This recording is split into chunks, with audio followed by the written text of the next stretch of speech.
नमस्कार सभी मित्रों को।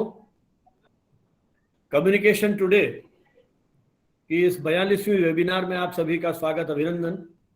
आप सभी को विदित है कि आज का जो ये हमारा आयोजन है, ये भारत में उर्दू पत्रकारिता की 2 सदी की यात्रा पर केंद्रित है। और इस आयोजन को हमने मौलाना आज़ाद नेशनल उर्दू यूनिवर्सिटी हैदराबाद के journalism and mass communication department के संयुक्त तत्वावधान में आयोजित किया है। और इस आयोजन के पीछे जो मूल प्रेरणा मुझे रही, प्रोफेसर मोहम्मद फरियाद, जो मेरे बड़े अभिन्न मित्र हैं, कई वर्षों से हम देश में अनेक मंचों पर साथ में रहने का सौभाग्य मिला है, सानिध्य मिला है और अनेक अकादमिक आयोजनों में वैचारिक विचार विमर्श होता रहा है। कम्युनिकेशन टुडे ने एक प्रयास शुरू किया, यूं कम्युनिकेशन टुडे के प्रकाशन की जो ये यात्रा है लगभग 25 वर्षों की हो चुकी है। रजत जयंती वर्ष हमने पिछले वर्ष ही सेलिब्रेट किया था। हमारी कोशिश है इस मीडिया त्रैमासिकी के माध्यम से हम मीडिया के विद्यार्थियों को, शोधार्थियों को एक मंच प्रदान करने की कोशिश करें। जो कुछ उन्होंने शोध अनुसंधान किया है, मीडिया से जुड़े हुए हमारे शिक्षक साथी, मीडिया कर्मी जो कुछ सोचते हैं मीडिया के विभिन्न पक्षों को लेकर के, हम उस पत्रिका के माध्यम से उसे एक मंच देने का प्रयास कर रहे हैं। कम्युनिकेशन टुडे ने कुछ विशेषांकों का प्रकाशन किया। हाल ही में 2-3 महत्वपूर्ण विशेषांक प्रकाशित किए, जिसमें देश की मीडिया शिक्षा, अलग अलग राज्यों में किस तरह से मीडिया शिक्षा का उद्भव और विकास हुआ, उन सभी पर, मीडिया शिक्षा पर आलोचनात्मक आलेख संकलित किए गए, मीडिया और कोविड को लेकर विशेषांक प्रकाशित किया गया। और अभी जो विशेषांक प्रकाशित होने जा रहा है वो digital media challenges and opportunities, इस पर केंद्रित है। कोविड दौर में जब चीजें थम सी गई थी, उस समय हमने एक संकल्प लिया कि इस वैकल्पिक माध्यम से हम ये शैक्षणिक विचार विमर्श की जो परंपरा है इसे कायम रखें। वर्ष 2020 में महात्मा गांधी की जयंती पर यह अभियान शुरू किया था और आज इसकी ये 42वीं वेबिनार में आप सभी का स्वागत, अभिनंदन। जब मैं फरियाद भाई और अच्छाम भाई का फेसबुक देख रहा था तो इस पर अपडेट में मैंने देखा कि इस महीने में 27 मार्च को उर्दू पत्रकारिता के 200 वर्ष पूरे होने जा रहे हैं। किसी भाषाई पत्रकारिता के लिए 200 सदी का इतिहास अपने आप में एक ऐतिहासिक घटना है। 1780 में देश में पत्रकारिता की शुरुआत होती है और उसके लगभग 42 वर्षों के बाद उर्दू पत्रिकाओं का प्रकाशन भारतीय इतिहास में मुझे लगता है कि एक महत्वपूर्ण घटना है। विशेषकर जब हम आज़ादी के आंदोलन का संदर्भ लेते हैं, पैगाम आज़ादी की मुझे याद आती है, अजीमुल्लाह खान ने उसका संपादन किया था। किस तरह से बहादुर शाह सफर के वक्तव्यों को छापने का साहस पैगाम आज़ादी ने किया। किस तरह से पैगाम आज़ादी ने हमें इसके मालिक हिंदुस्तान हमारा पाक वतन है, कौम का जन्नत से भी प्यारा, जैसे कविताओं के माध्यम से, गीतों के माध्यम से प्रखर राष्ट्रीयता का संचार इन पत्रिकाओं के माध्यम से किया गया। तत्कालीन विदेशी हुकूमत ने जिस तरह से प्रेस अधिनियमों के माध्यम से उस अभिव्यक्ति की स्वतंत्रता को कुचलने का प्रयास किया, उसके बावजूद ये दौर था जब उर्दू की पत्रिकाओं ने देश की अन्य भाषाई पत्रिकाओं के साथ स्वर से स्वर मिलाकर उस राष्ट्रीय चेतना को आगे बढ़ाने का बीड़ा उठाया। मुझे कई बार मौका मिला मौलाना आज़ाद नेशनल उर्दू यूनिवर्सिटी में विजिट करने का, अलग अलग कैपेसिटी में, किस तरह से उर्दू माध्यम में जो पत्रकारिता का अध्ययन अध्यापन यहाँ किया जा रहा है। और हमारे दोनों अभिन्न मित्र प्रोफेसर फरियाद और प्रोफेसर एच्छाम, प्रोफेसर फरियाद की तो पूरी अकादमिक यात्रा का मैं साक्षी रहा हूँ, सहायक प्रोफेसर से लेकर के जो उनके प्रोफेसर तक की पूरी यात्रा है, इसको मैंने बहुत निकटता से देखा, महसूस किया। कई बार जब जब उनसे संवाद हुआ, वो उर्दू पत्रकारिता की उन चुनौतियों को लेकर के, उन संभावनाओं को लेकर के अक्सर हमारी बातचीत होती रही है। संयोग से डॉक्टर अब्दुल्ला भी हमारे साथ हैं कोलकाता से। हमारे इन तीनों मित्रों ने शोध अनुसंधान किया और उर्दू पत्रकारिता को बहुत गहराई के साथ, निकटता के साथ इन्होंने देखा है। तो मुझे लगा क्यों नहीं हम इस 2 सदी की यात्रा की उन चुनौतियों के बीच उर्दू पत्रकारिता का राष्ट्रीय आंदोलन और सामाजिक सुधार की दृष्टि से योगदान रहा, किस तरह से देश की वैचारिक चेतना को जगाने में उर्दू पत्रिकाओं का योगदान रहा, इस पर कुछ बातचीत की जाए। जब मैं कुछ पृष्ठ पलट रहा था तब मैंने देखा, एक मुझे रेफरेंस मिला किस तरह से मासूम मुरादाबादी जैसे पत्रकार, जिन्होंने भारतीय पत्रकारिता की क्षेत्र में भी पहला शहीद कोई पत्रकार हुआ है 1857 की उस क्रांति के दौर में, तो दिल्ली उर्दू अखबार के वो संपादक थे मोहम्मद बकर। ये ऐसे ऐसे व्यक्तित्व थे जिन्होंने उर्दू पत्रकारिता की उस स्वाधीन चेतना की अलख जगाई थी। तो उस पूरी यात्रा पर आज हमारे इन तीनों मित्रों से हम बातचीत सुनेंगे। मैं चर्चा की शुरुआत करूंगा डॉक्टर अब्दुल्ला से। डॉक्टर अब्दुल्ला और प्रोफेसर फरियाद हमारे साथ जुड़ गए हैं। श्याम भाई किसी मीटिंग में है, बहुत जल्दी हमें ज्वाइन करने वाले हैं। डॉक्टर अब्दुल्ला, संयोग से देश के अलग अलग हिस्सों में इनको पढ़ने का मौका मिला। स्कूलिंग आपकी बनारस से हुई, अलीगढ़ मुस्लिम यूनिवर्सिटी में उन्होंने पढ़ाई की, पीएचडी इन्होंने सिलचर से की, असम सेंट्रल यूनिवर्सिटी से। तो अलग अलग जगह का जो उनका अध्ययन है, उत्तर प्रदेश, फिर आपका आसाम, आंध्रा और तेलंगाना क्षेत्रों में, तो उस पूरे इन अलग अलग प्रदेशों की पत्रकारिता की उन प्रवृत्तियों को आपने देखा। वर्तमान में आप BRSN कॉलेज कोलकाता का जो है बैरकपुर में, वहाँ पर पत्रकारिता विभाग के आप अध्यक्ष हैं, अध्यापन कर रहे हैं और एक मेरिटोरियस स्टूडेंट्स रहे हैं अपनी सभी परीक्षाओं में, चाहे जर्नलिज्म की बैचलर्स डिग्री हो, चाहे मास्टर्स डिग्री हो, उन सभी में आप गोल्ड मेडलिस्ट रहे हैं। और ETV उर्दू के साथ आपका जुड़ाव रहा। ETV उर्दू के लिए और रेडियो के लिए आपने टेलीविज़न और रेडियो दोनों क्षेत्रों में कई डॉक्यूमेंट्रीज तैयार की है, स्क्रिप्ट राइटिंग का काम किया है, डायरेक्शन का काम किया है। आपकी 3 पुस्तकें प्रकाशित हो चुकी हैं, women liberation and media in Islamic perspective, relevance of Maulana Azad thought and research methodology. 3 पुस्तकें आपकी मीडिया और उससे जुड़े हुए विषयों पर प्रकाशित हुई है। मीडिया के प्रिंट के साथ साथ जो उसका टेलीविजन और रेडियो का जो पक्ष है, उसका जो तकनीकी संदर्भ है, उसमें भी आपकी विशेषज्ञता है और आपने मल्टीमीडिया कैमरा के माध्यम से भी अनेक प्रोग्राम्स बनाए हैं और विद्यार्थियों को आप ट्रेनिंग दे रहे हैं। मैं चर्चा की शुरुआत डॉक्टर अब्दुल्ला से करूंगा क्योंकि इन्होंने व्यापक शोध अनुसंधान उर्दू पत्रकारिता पर केंद्रित किया है, तो हमें उस पूरी ऐतिहासिक परंपरा के बारे में जानकारी दें डॉक्टर अब्दुल्ला।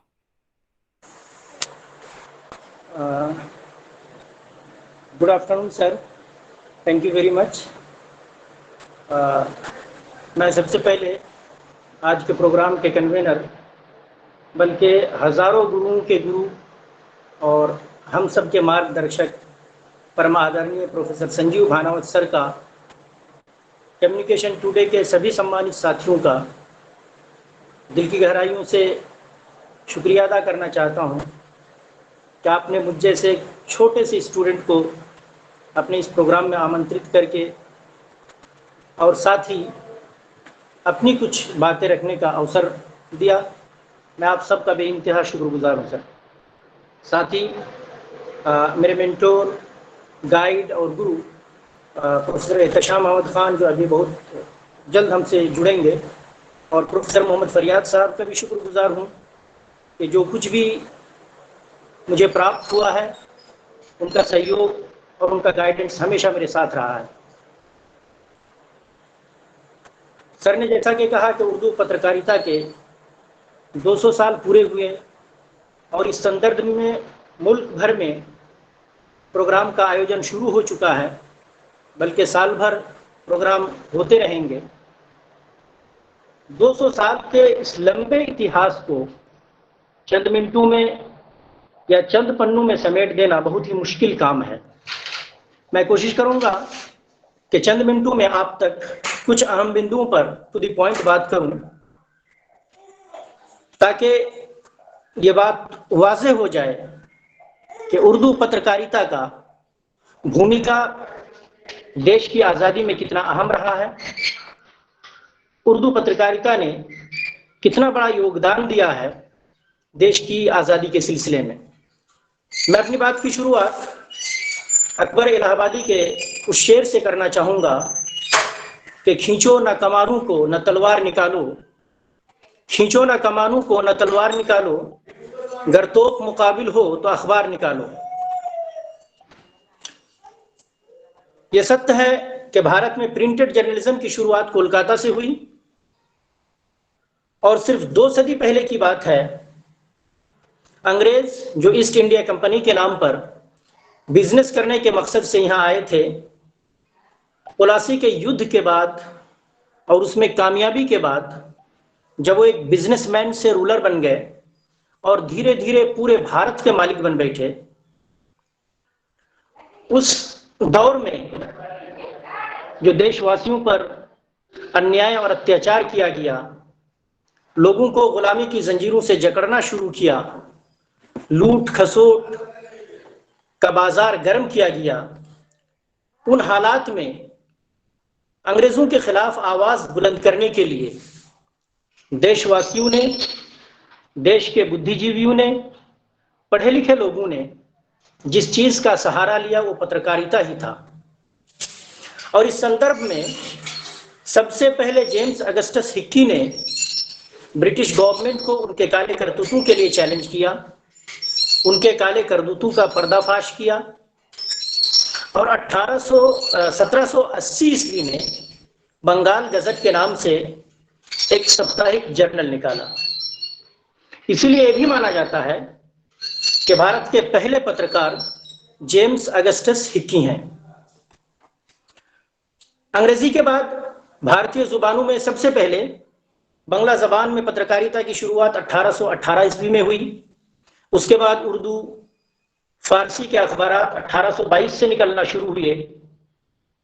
1826 ईस्वी में हिंदी का भी पहला अखबार कलकत्ता ही से निकला।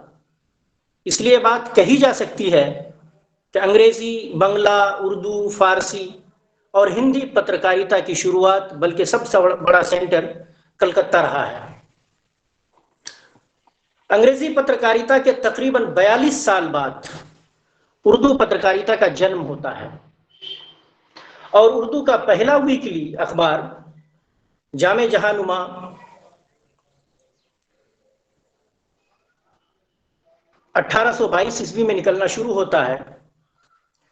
इस मसले पर भी काफी विवाद है कि उर्दू का पहला अखबार जामे जहानुमा को माना जाए।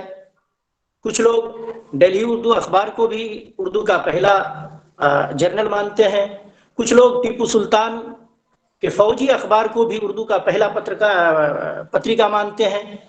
जबकि मुझे जीडी चंदन साहब की बात बड़ी अच्छी लगती है। उनका कहना है कि फौजी अखबार जो टीपू सुल्तान के दौर में निकलना शुरू हुआ था, उसका सर्कुलेशन सिर्फ फौजियों के लिए था और सरकारी अफसरों के दरमियान ही उसका डिस्ट्रीब्यूशन होता था। लिहाजा वह अखबार जनमानस के लिए नहीं था और उसका कोई आर्काइवल रिकॉर्ड भी नहीं मिलता है। लेकिन आम नागरिक के लिए सबसे पहला अखबार उर्दू में 1822 में जामे जहानुमा ही है और इसी बात के एविडेंस के लिए बहुत से आर्काइवल रिकॉर्ड भी मौजूद हैं। यह भी एक कड़वा सच है कि 19वीं शताब्दी में जितने भी अखबारात शाये हुए वो ज्यादा दिन तक जिंदा नहीं रह सके। उसकी वजह यह थी, खास करके उर्दू अखबारात के सिलसिले में, कि उस वक्त भारत में अखबार बिल्कुल नई चीज थी। लोग उसकी जरूरत और अहमियत से बहुत ज्यादा वाकिफ नहीं थे। और दूसरी वजह यह थी कि उर्दू अगरचे आम बोलचाल की जुबान थी, लेकिन पढ़े लिखे लोगों की जुबान सरकारी, दफ्तरी और कारोबारी जुबान फारसी ही थी। इसलिए एलीट क्लास और पढ़े लिखे लोग इसके खरीदार कम थे। खरीदार की कमी की वजह से शुरुआती दौर में अखबार निकालना बहुत ही घाटे का सौदा माना जाता था। शायद यही वजह है कि जामे जहानुमा के सिर्फ 6 शुमारे निकले और मजबूरन जामे जहानुमा को उर्दू से फारसी में बदलना पड़ा। मथुरा मोहन मित्र ने उर्दू जुबान में शम्सुल अखबार के नाम से एक अखबार 1823 से 1827 तक निकाला था। मजबूरन उन्हें भी 5 साल के अंदर यह अखबार बंद करना पड़ा। अखबार बंद करने के बाद उन्होंने एक तफसीली बयान दिया था, जिसका अंग्रेजी तर्जुमा 21 मई 1827 ईस्वी को गवर्नमेंट गजट में पब्लिश हुआ था। उन्होंने कहा था कि अखबार निकालकर उन्हें कोई फायदा नहीं हुआ, बल्कि दिन रात की अनथक मेहनत के बदले सवाए मुसीबतों के और कुछ हाथ नहीं आया। भारत में अखबार निकालना सिर्फ रुपया बर्बाद करना ही नहीं, बल्कि आफत मोल लेना है। इसलिए कि उस दौर में सेंसरशिप बहुत सख्त थी, गवर्नमेंट की तरफ से बहुत ज्यादा प्रताड़ित भी किया जाता था।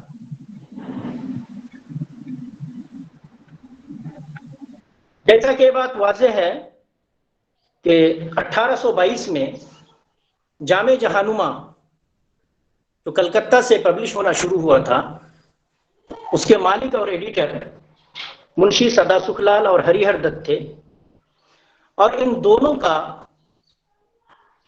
ताल्लुक बंगाल के एक अच्छे घराने से था। दोनों हिंदू थे।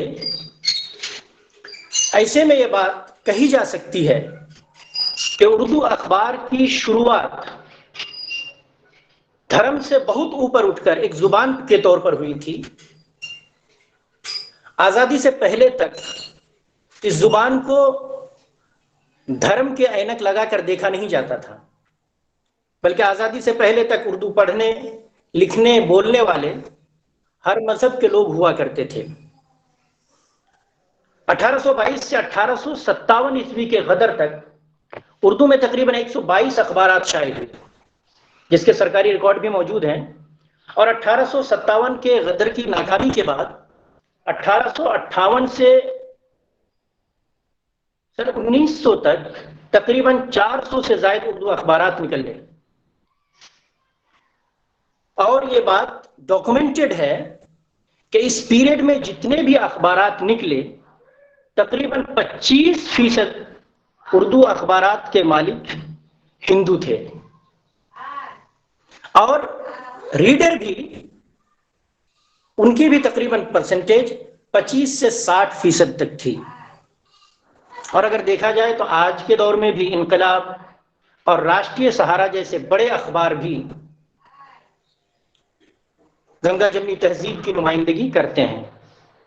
मैं एविडेंस के तौर पर कुछ नाम पेश करना मुनासिब समझूंगा कि उर्दू पत्रकारिता के लिए नॉन मुस्लिम एडिटर्स और मालिकान ने जो कंट्रीब्यूशन दिया, जो कुर्बानियां दी,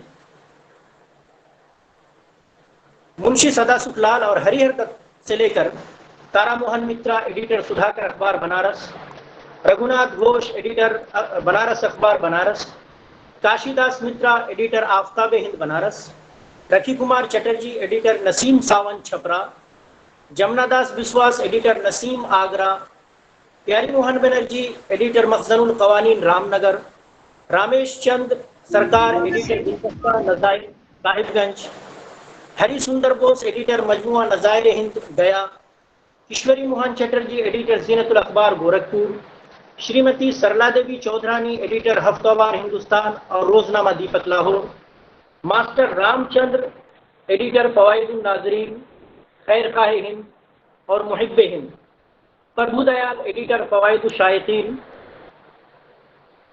और इनके अलावा सैकड़ों ऐसे नाम हैं जिन्होंने उर्दू पत्रकारिता को न सिर्फ दिलो जान से अपनाया, बल्कि उसी को अपना पहचान बनाकर उसके लिए हर तरह की कुर्बानी पेश की। इससे पता चलता है कि उर्दू पत्रकारिता को कभी भी जात और धर्म से जोड़ना ये इतिहास के साथ सरासर अन्याय है, बल्कि अगर ये कहा जाए कि इतिहास का खून है तो गलत ना होगा। बालमुकुल एडिटर अखबार भारत, उन्होंने 1904 में बड़ी दिलचस्प बात कही थी कि हिंदी अखबारों के रिव्यू का ख्याल दिल में आते ही पहले उर्दू अखबार की तरफ निगाह जाती है, क्योंकि उर्दू अखबारात हिंदी अखबारात से पहले जारी हुए और पहले ही उन्होंने तरक्की के मैदान में कदम आगे बढ़ाया। जाहिर है उर्दू और हिंदी में उस वक्त बड़ी नाचाती है। उर्दू के तरफदार हिंदी वालों को और हिंदी के तरफदार उर्दू वालों को ज़रा तिरछी निगाह से देखते हैं, मगर हकीकत में उर्दू और हिंदी का बड़ा मेल है। यहाँ तक कि एक ही शाह कहलाने के लायक है। जिसने फारसी रस्मुल खत पहनने का जामा पहनने से उर्दू नाम पाया, वही देवनागरी के लिबास में हिंदी कहलाई। इनके इस बयान से भी पता चलता है कि उर्दू पत्रकारिता ये किसी मजहबी पत्रकारिता का नाम नहीं है, या इसको किसी मजहब से जोड़ना ये सरासर गलत बात है। 1857 के बाद उर्दू पत्रकारिता का दूसरा दौर शुरू होता है। प्रोफेसर अब्दुल सलाम खुर्शीद साहब के मुताबिक शुरुआती दौर में उर्दू का कोई भी अखबार दैनिक नहीं था। ये वीकली या बाई वीकली या मंथली हुआ करते थे। इन अखबारों में जो खबरें भी शाये होती थी वो अंग्रेजी अखबार से ली जाती थी। उर्दू अखबारात के सोर्सेज भी बड़े लिमिटेड हुआ करते थे। साथ ही साथ उनका सर्कुलेशन भी बहुत कम हुआ करता था। 1857 के बाद उर्दू रोजनामों का एक नया सिलसिला शुरू होता है और उर्दू का पहला रोजनामा अखबार कलकत्ता उर्दू गाइड हुआ करता है, जिसे मौलवी कदीरुद्दीन अहमद खान ने 1858 ईस्वी में कलकत्ता से शुरू किया था। उसके बाद उर्दू का दूसरा रोजनामा 1875 ईस्वी में लाहौर से शुरू हुआ, जिसका नाम रोजनामा पंजाब हुआ करता है। उसी दौर में लाहौर से एक अखबार रहबर हिंद भी शुरू हुआ था। 1857 के बाद उर्दू अखबार या उर्दू सहाफ़त का एक नया दौर शुरू हुआ।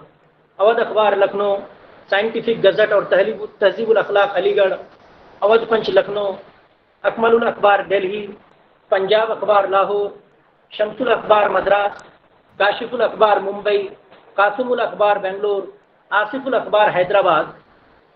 इन अखबारात में अवध अखबार को मुंशी नवल किशोर ने रतननाथ शरसार की एडिटरशिप में रोजनामा में तब्दील किया। वक्त के साथ साथ उर्दू अखबारात में तहरीक आज़ादी के साथ अवामी मसाइल, पब्लिक इशूज़ जैसे रिश्वतखोरी, मिलावट या ज़ख़ीरा अंदोज़ी के ख़िलाफ़ भी आवाज़ उठाना शुरू किया। 1889 के बाद रोजनामा मज़हरुल अजाइब शाये हुआ। कलकत्ता से दारुस सल्तनत के नाम से एक बहुत ही अहम अखबार 1881 में शाये होना शुरू हुआ, जिसके एडिटर खुशकिस्मती की बात है मथुरा प्रसाद सोमर थे। पहले ये वीकली हुआ करता था, बाद में बाई वीकली हुआ, फिर ये डेली में कन्वर्ट हुआ। उसी दौर में एक बहुत ही पॉपुलर अखबार अखबार आम के नाम से था, जो बाद में रोजनामा में तब्दील हुआ। इसी साल हकीम मोहम्मद हुसैन ने मद्रास से हफ्तावार अहसनुल जराइद निकाला। 1882 में शाह अब्दुल अजीज घटाला ने अजीजुल अखबार, 1884 में मोहम्मद अजीमुद्दीन ने इत्तेहाद, सैयद अली कादरी ने माहाना जलवा सुखन 1887 में जारी किया। इसी तरह 1893 से 1894 में एक बहुत ही पॉपुलर अखबार अखबार आम शाये हुआ।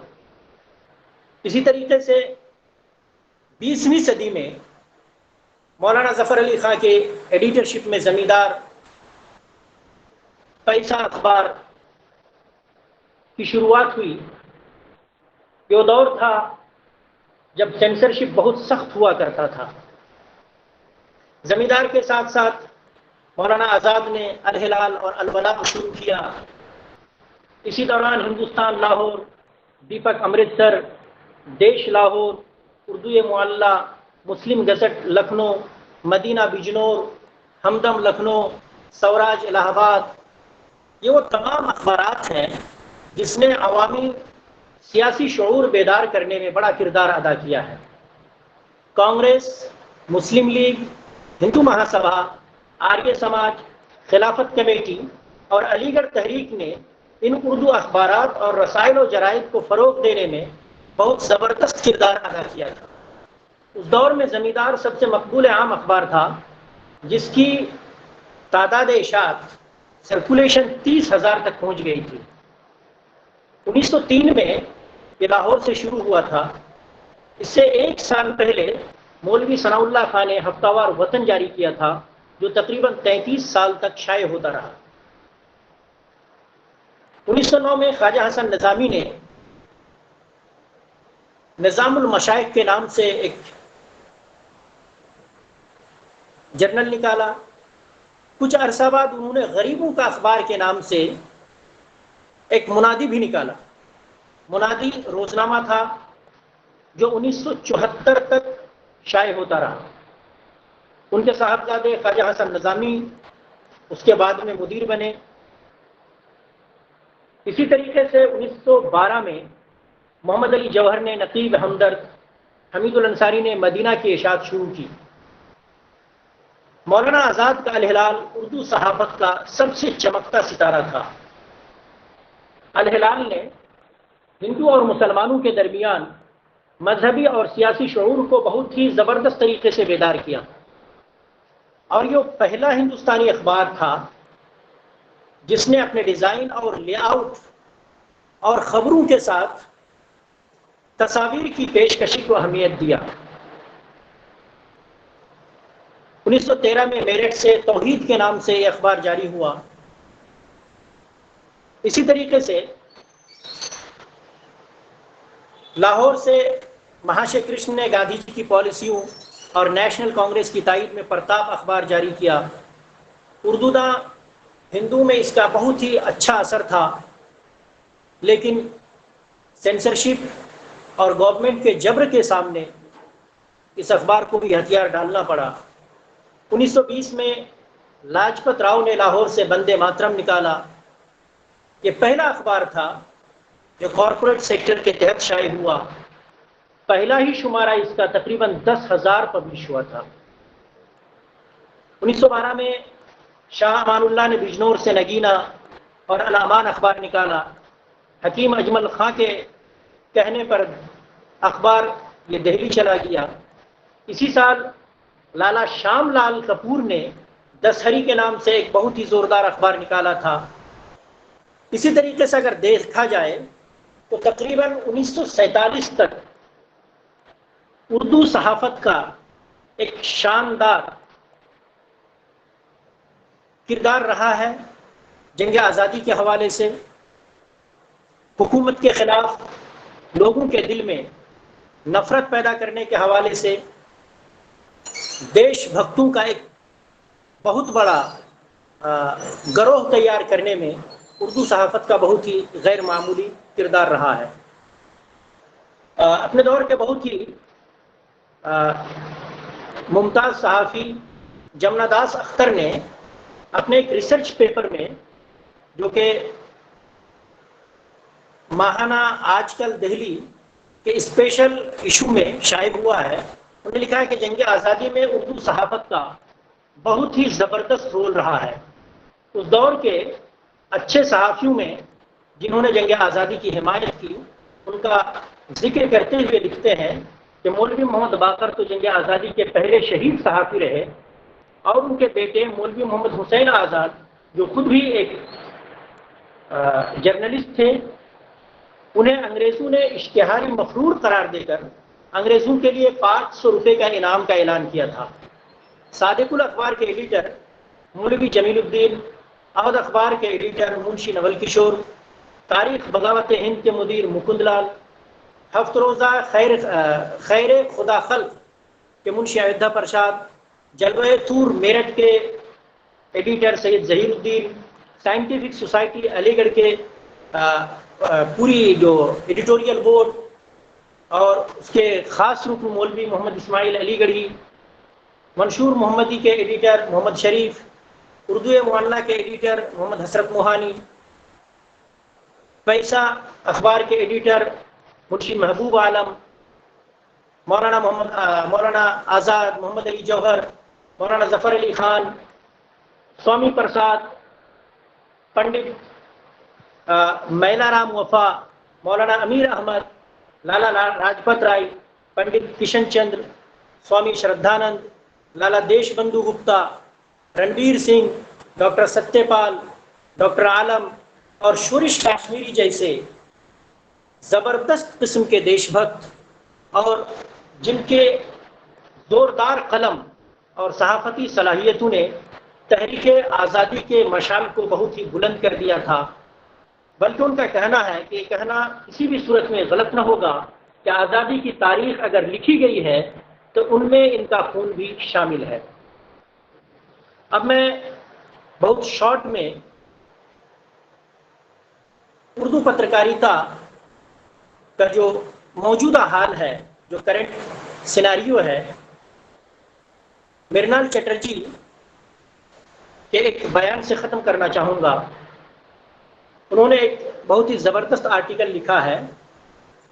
वो लिखते हैं कि तकसीम के वक्त, देश के बंटवारे के वक्त कुल 415 उर्दू अखबारात, जिनमें रोज़नामे, हफ्तावार, माहनामे शाये होते थे, तकसीम के बाद उनमें से 345 हिंदुस्तान में रह गए।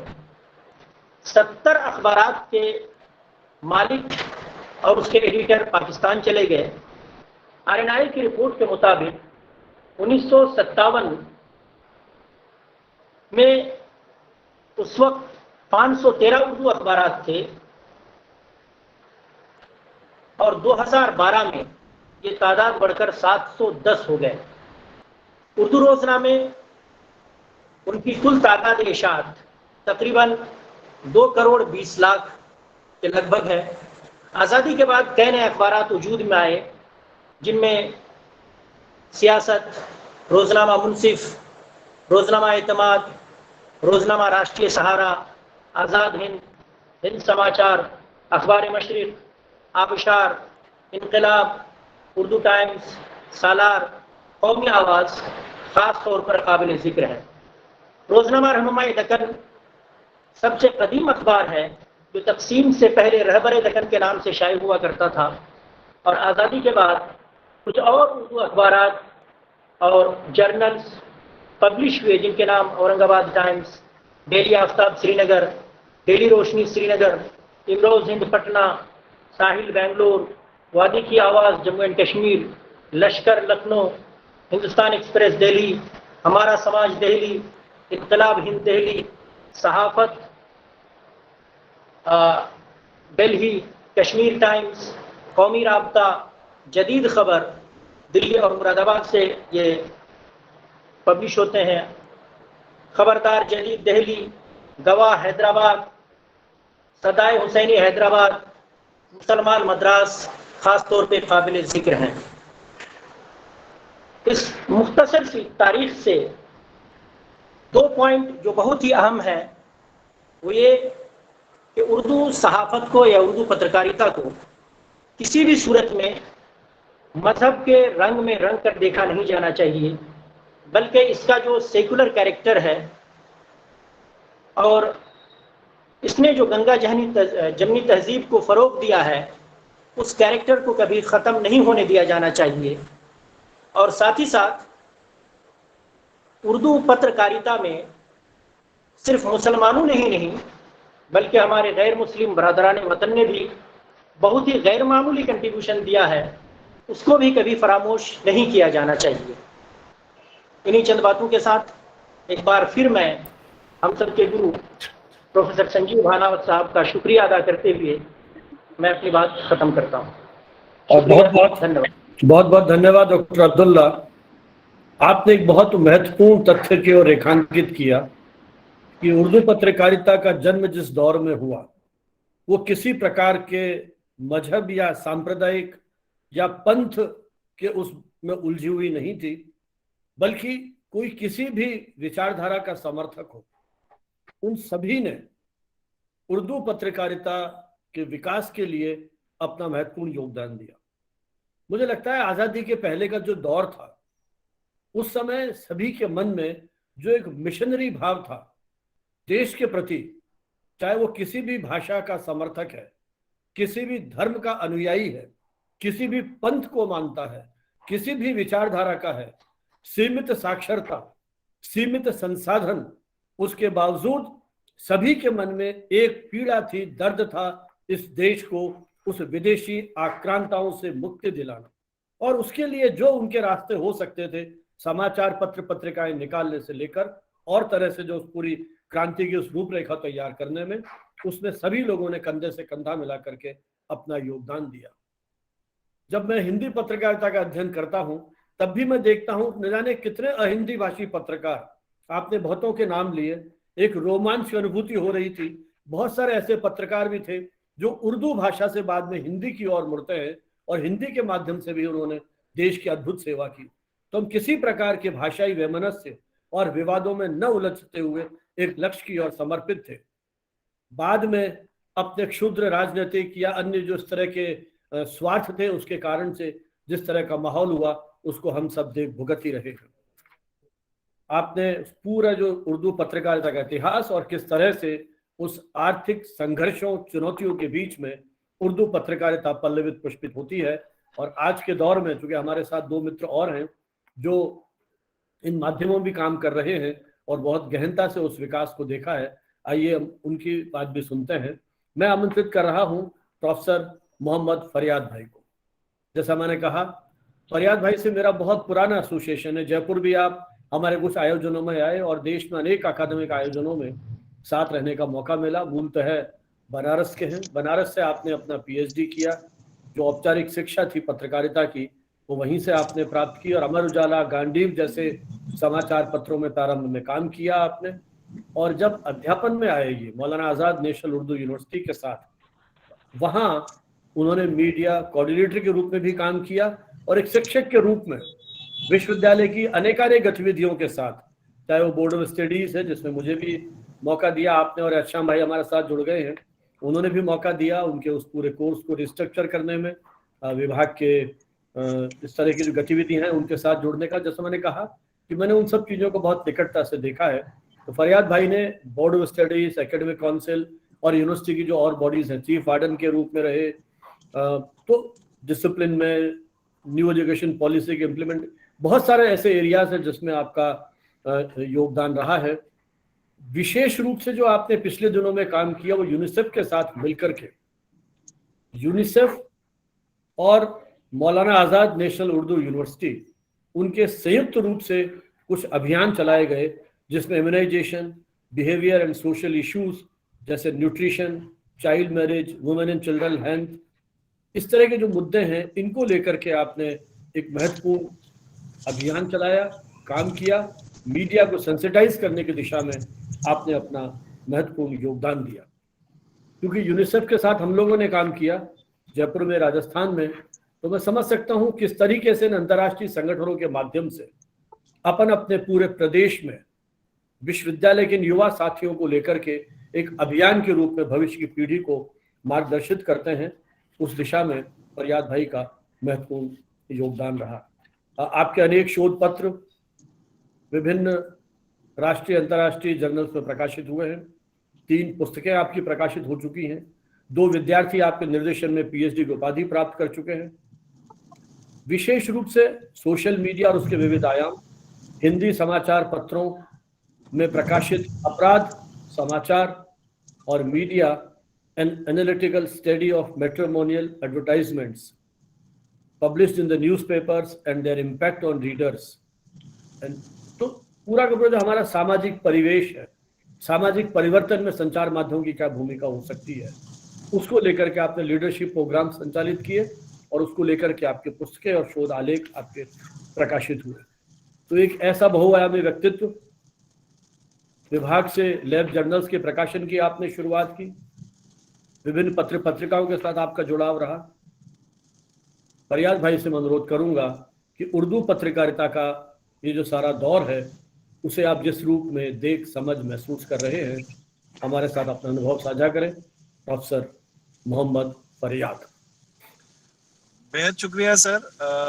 सबसे पहले तो भानावत सर, हम सबके मैं ये कहना चाहूंगा कि मैं अपने आप को खुशकिस्मत समझता हूं कि भानावत सर जो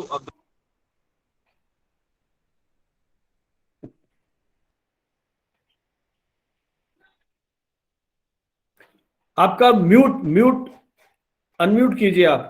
जी हाँ। जी जी, बेहद शुक्रिया सर। सबसे पहले तो मैं भानावत सर का शुक्रिया अदा करूंगा कि भानावत सर आज नहीं, एक जमाने से सभी को एकेडमिक एक्टिविटीज में बांधे रखने का काम करते हैं, सबको जोड़ने का काम करते हैं, चाहे वो फ्रेशर कोर्स के जरिए रहा हो, चाहे वो मीडिया एजुकेटर्स कॉन्फ्रेंस के जरिए रहा हो, और या कम्युनिकेशन टुडे जो मीडिया का इतना महत्वपूर्ण जो रिसाला है, रिसर्च जर्नल है, उस सब के जरिए। और अभी सर का ये बहुत बड़ा काम है कि वेबिनार के जरिए मीडिया के जो त्वरित मुद्दे हैं, उन मुद्दों पे वेबिनार कराना, उन्हें रिकॉर्ड करना और फिर यूट्यूब पे अपलोड करना, जो कहीं ना कहीं स्टूडेंट के लिए बहुत ही फायदेमंद साबित होता है। जैसा कि अभी मेरे पहले डॉक्टर अब्दुल्ला ने बहुत सारी उर्दू पत्रकारिता के बारे में बात की, मैं सिर्फ इतना बताना चाहूंगा कि जो उर्दू जो वर्ड है, या उर्दू के बारे में थोड़ा सा मैं बात करना चाहूंगा कि उर्दू एक ऐसी भाषा है जिसका जन्म इसी देश में हुआ, और 52 इसके उर्दू में अगर देखे जाए तो जो इसके अल्फाबेट की बात करें तो 52 अल्फाबेट है, और जो कहीं ना कहीं टर्किश से, अरबी से और फारसी जबानों से लिए गए हैं। और उर्दू का जो स्क्रिप्ट है वो भी नास्तालिक स्क्रिप्ट में उर्दू लिखी जाती है, यानी राइट से लेफ्ट की तरफ उर्दू लिखी जाती है। और उर्दू का जो विकास है अगर हम देखें तो भारत में मुगलिया सल्तनत के दौरान हुआ, जब मुगलों का शासन इस देश में था। तो उस देश में, चूंकि भारत एक बहुत बड़ा देश था, और उसमें जो लोग काम करते थे उसके फौज में, वो कुछ तुर्क थे, कुछ अरबी थे, कुछ भारत के विभिन्न हिस्सों से आए हुए लोग थे। तो उनके बीच में संपर्क के तौर पे एक लश्करी भाषा कह लीजिए, लश्करी भाषा इसको कही जाती थी, और इसलिए एक संपर्क भाषा के रूप में इसका उपयोग हुआ, जिसमें इन तमाम भाषाओं का कह लीजिए सम्मिश्रण था, उनका एक तरह से कह लीजिए जोड़ था। और ये उर्दू एक ऐसी भाषा थी जो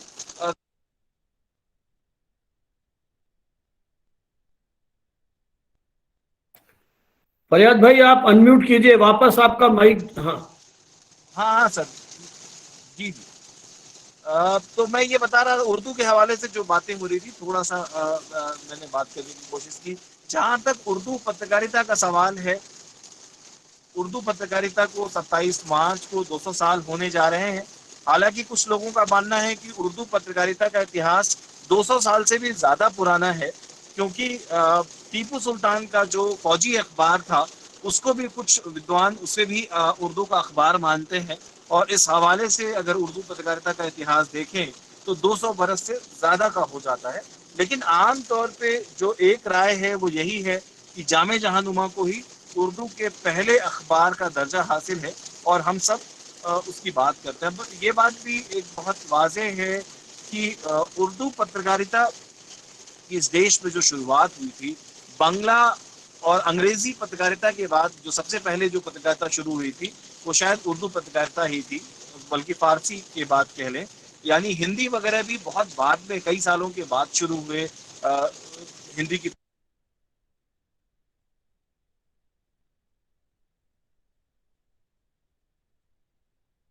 फरियाद भाई वापस माइक आपका। सर ये कुछ टेक्निकल इशू है सर, ये अपने आप हो रहा है कुछ मेरे ख्याल हाँ से। वो या तो हाथ जरा सा पड़ जाता है या क्या होता है पता नहीं। जी जी। आ, जी। मैं ये कह रहा था कि जो उर्दू पत्रकारिता का जो जहां तक सवाल है, हम सब जब देखते हैं उर्दू पत्रकारिता की तरफ, तो शायद उर्दू पत्रकारिता ने, जब जंग आज़ादी की बात हो रही थी, स्वतंत्रता संग्राम की बात हो रही थी, तो मैं चंद मिसालों के साथ अपनी बात रखना चाहूंगा। मौलवी मोहम्मद बाकर का जिक्र हुआ, भानावत सर ने भी मौलवी मोहम्मद बाकर के बारे में बताया। तो मौलवी मोहम्मद बाकर के बारे में मैं बताता चलूं कि वो दिल्ली के एक बहुत ही प्रतिष्ठित घराने से उनका ताल्लुक था, और उन्होंने अंग्रेज हुकूमत में, ईस्ट इंडिया कंपनी में तहसीलदार का ओहदा भी उन्हें मिला था। लेकिन जब इस मुल्क की आज़ादी का, इस देश की आज़ादी का जो फिक्र जब उन्हें हुई, तो उन्होंने उस ओहदे से इस्तीफा देके एक अखबार शुरू किया, जिसका नाम दिल्ली उर्दू अखबार रखा। और दिल्ली उर्दू अखबार में अंग्रेजों के खिलाफ यूं कहा जाए तो बहुत क्रिएटिव पत्रकार थे मौलवी मोहम्मद बाकर, बहुत क्रिएटिव संपादक थे। उस अखबार में उन्होंने बहुत सारे कॉलम्स शुरू किए। जैसे अगर अदालतों की खबरें अगर लिखी हों तो हुजूर वाला के नाम से एक एक्सक्लूसिव कॉलम आता था जहां वो अदालतों की खबरें दिया करते थे। अगर कहीं ईस्ट इंडिया कंपनी की खबरें अगर जो देते थे तो उसके लिए एक अलग कॉलम होता था, जिसमें जिसका एक अलग कॉलम था, सरकार बहादुर या इस तरह के नाम से उनका कॉलम हुआ करता था। और उस अखबार में जब 1857 आते आते उस अखबार ने अंग्रेजों के खिलाफ एक मुहिम छेड़ दिया इस देश को आजाद कराने का। और हालात ये हो गए कि अखबार का पत्रकार होना तो दूर, अगर किसी के पास दिल्ली उर्दू अखबार की कॉपी भी पाई जाती थी तो ईस्ट इंडिया कंपनी के लोग उन्हें राजद्रोह के इल्जाम में जेल भेज दिया करते थे। तो वैसी सूरत में आप ये तसव्वुर करिए कि जब उस अखबार के पत्रकार और उसका संपादक ही अगर पुलिस के हाथ आ जाए तो क्या किया होगा। मौलवी मोहम्मद बाकर के बारे में जो बात भानावत सर कह रहे थे कि पहला शहीद पत्रकार, तो उनका एक जो कोटेशन है, जो अदालत में जब उनको पकड़ के गिरफ्तार करके जज के सामने जब पेश किया गया, जज ने उनसे कहा कि आपने अखबार में जो कुछ भी ईस्ट इंडिया कंपनी के खिलाफ छापा है, अगर आप माफी मांग लो और ये लिख के दे दो कि आप दोबारा ऐसा नहीं करेंगे, ईस्ट इंडिया कंपनी की हिमायत में अगर लिखेंगे, तो हम आपकी सजा माफ कर सकते हैं, आपको आजाद छोड़ सकते हैं। वहां मौलवी मोहम्मद बाकर का, जो उस समय उनकी उम्र कम से कम 60 साल से ज्यादा की हो चुकी थी, वो अदालत में उनका ये बयान है जो दिल्ली के गजेटियर में दर्ज है कि मैं एक पत्रकार हूं, मैं एक मुसलमान हूं और मेरा ईमान रोज रोज, एक पत्रकार का ईमान रोज रोज नहीं बदलता, मैंने जो कुछ लिखा है वो मेरा ईमान है और मुझे मुझे अगर छोड़ा ईस्ट इंडिया, मतलब जज साहब ने या अदालत ने, तो मैं दोबारा इससे दुगनी ताकत से ईस्ट इंडिया कंपनी के खिलाफ लिखना शुरू करूंगा। और इसके बाद जो उस वक्त की हुकूमत ने, सरकार ने उन्हें बहुत ही क्रूर सजा देने की सोची। सजाए मौत की बात करें तो लगता है कि चलो सजाए मौत के तौर पे फांसी दे दी जाए, लेकिन मौलवी मोहम्मद बाकर एक ऐसे पत्रकार थे जिन्हें सजाए मौत भी दी गई तो बहुत अलग तरीके से। उन्हें तोप के मुंह में बांध के और तोप से उड़ा दिया गया। यानी एक पत्रकार जो अपने लेखनी के कारण सजाए मौत भी दी गई तो तोप से बांध के उड़ाने का, तो मतलब आप समझ सकते हैं कि उस समय अंग्रेजों के मन में उनके प्रति कितना गुस्सा रहा होगा या कितनी नफरत रही होगी जो इस तरह का बर्बर सजा का दिया और ये सारी चीजें कही। वहीं जहां हम प्रेस की आजादी की बात करते हैं तो वहीं उर्दू पत्रकारिता के लिए बड़े फख्र की बात है, बड़े गर्व की बात है कि प्रेस की आजादी के लिए जो सबसे पहली शहादत इस देश में अगर किसी ने दी है तो उर्दू पत्र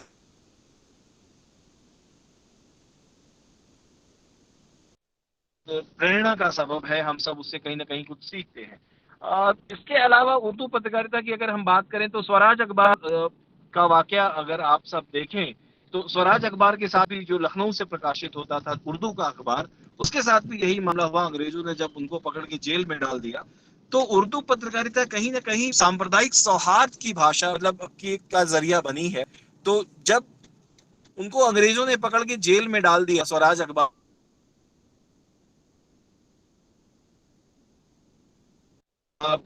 जो काशी हिंदू विश्वविद्यालय के संस्थापक थे पंडित मदन मोहन मालवीय, एक वकील के रूप में उन्होंने अभियान शुरू किया और एक चंदा इकट्ठा किया और उन पत्रकारों की लड़ाई लड़ी अदालत में। हालांकि वो तय था कि उन्हें अंग्रेज सरकार छोड़,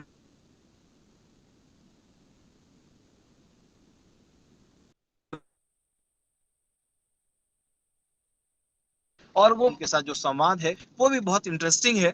जब लोग उन्हें मना करते हैं कि भाई आप क्या स्वराज, जो आपको मालूम है कि वो मुसलमान हैं और उनके लिए आप ये सब कर रहे हैं, तो मालवीय जी ने कहा था कि मुझे ये बता, मतलब ये कि उन लोगों ने साबित किया है कि वे माँ भारती के सच्चे सपूत हैं और जो भी कष्ट भोग रहे हैं वो कहीं ना कहीं माँ भारती के लिए भोग रहे हैं। इसलिए हम सब का फर्ज बनता है कि जात धर्म से ऊपर उठकर हम उनकी मदद करें। तो कहीं ना कहीं पक्ष भी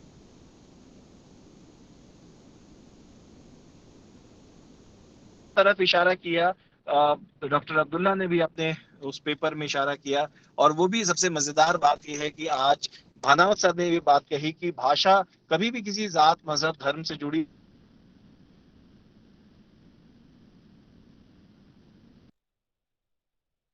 के साथ भी एक बहुत आज की तारीख में भी उर्दू के जो दो राष्ट्रीय,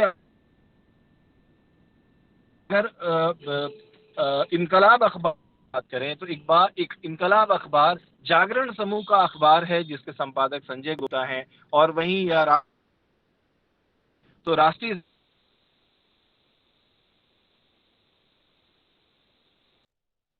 सहारा के पालने वाला जो तबका है उस शायद उसका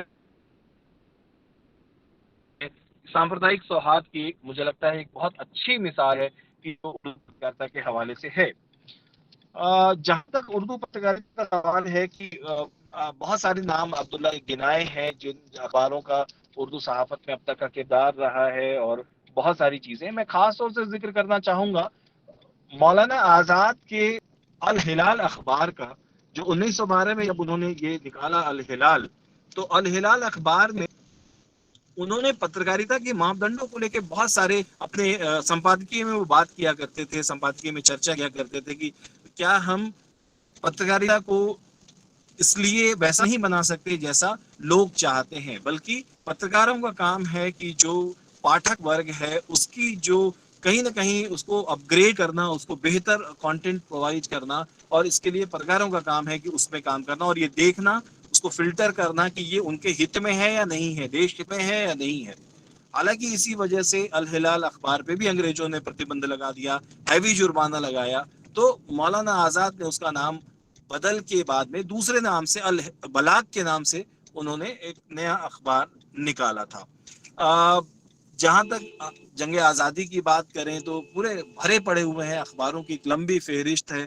तकरीबन मुझे लगता है कि जो मैं अब तक देख पाया हूं कि 7 से 8 हजार अखबारों की फहरिस्त है पूरे देश भर में, जो उर्दू के अखबार इस पूरे दौर में अपने शुरुआत से लेकर आज तक रहे हैं और जिनका आज़ादी में बहुत बड़ा किरदार रहा है। लेकिन आज के हवाले से भी अगर बात की जाए उर्दू पत्रकारिता की, तो मुझे कहते हुए खुशी होती है कि आज जिस शहर में मैं हूँ अभी, हैदराबाद में, वो भी आज उर्दू पत्रकारिता का एक बहुत बड़ा गढ़ है।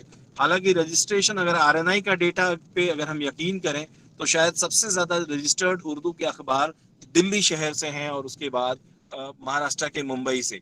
लेकिन हैदराबाद में भी एक बड़ी तादाद है उर्दू के अखबारों की जो अभी निकल रहे हैं, और बड़े लेवल पे कहीं ना कहीं वो दूसरे भाषाई जो पत्रकारिता है या भाषाई समाचार पत्र हैं उनके साथ कदम ताल करते हुए हैदराबाद से निकल रहे हैं। वेब एडिशंस की बात करें तो शायद सबसे पहले हैदराबाद का ही उर्दू अखबार सियासत था जो जिसका पहला वेब एडिशन लॉन्च किया गया, और आज भी दूसरे तमाम अखबार भी अपने ई पेपर के तौर पे या वेब एडिशन के तौर पे मौजूद हैं।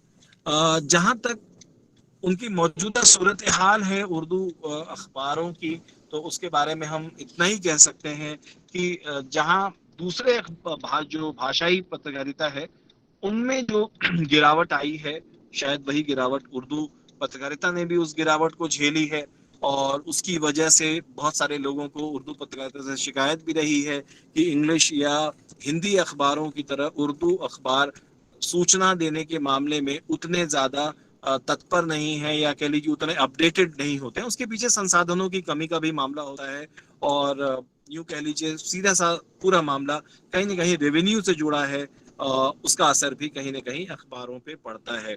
जहां तक उर्दू पत्रकारिता की बात करें तो अखबारों से हटके टेलीविजन चैनल की भी अगर हम बात करें तो शायद शहर हैदराबाद से ही उर्दू का पहला टेलीविजन चैनल ईटीवी उर्दू के नाम से जो शुरू किया गया, रामोजी राव ने इसे शुरू किया था इसी शहर से।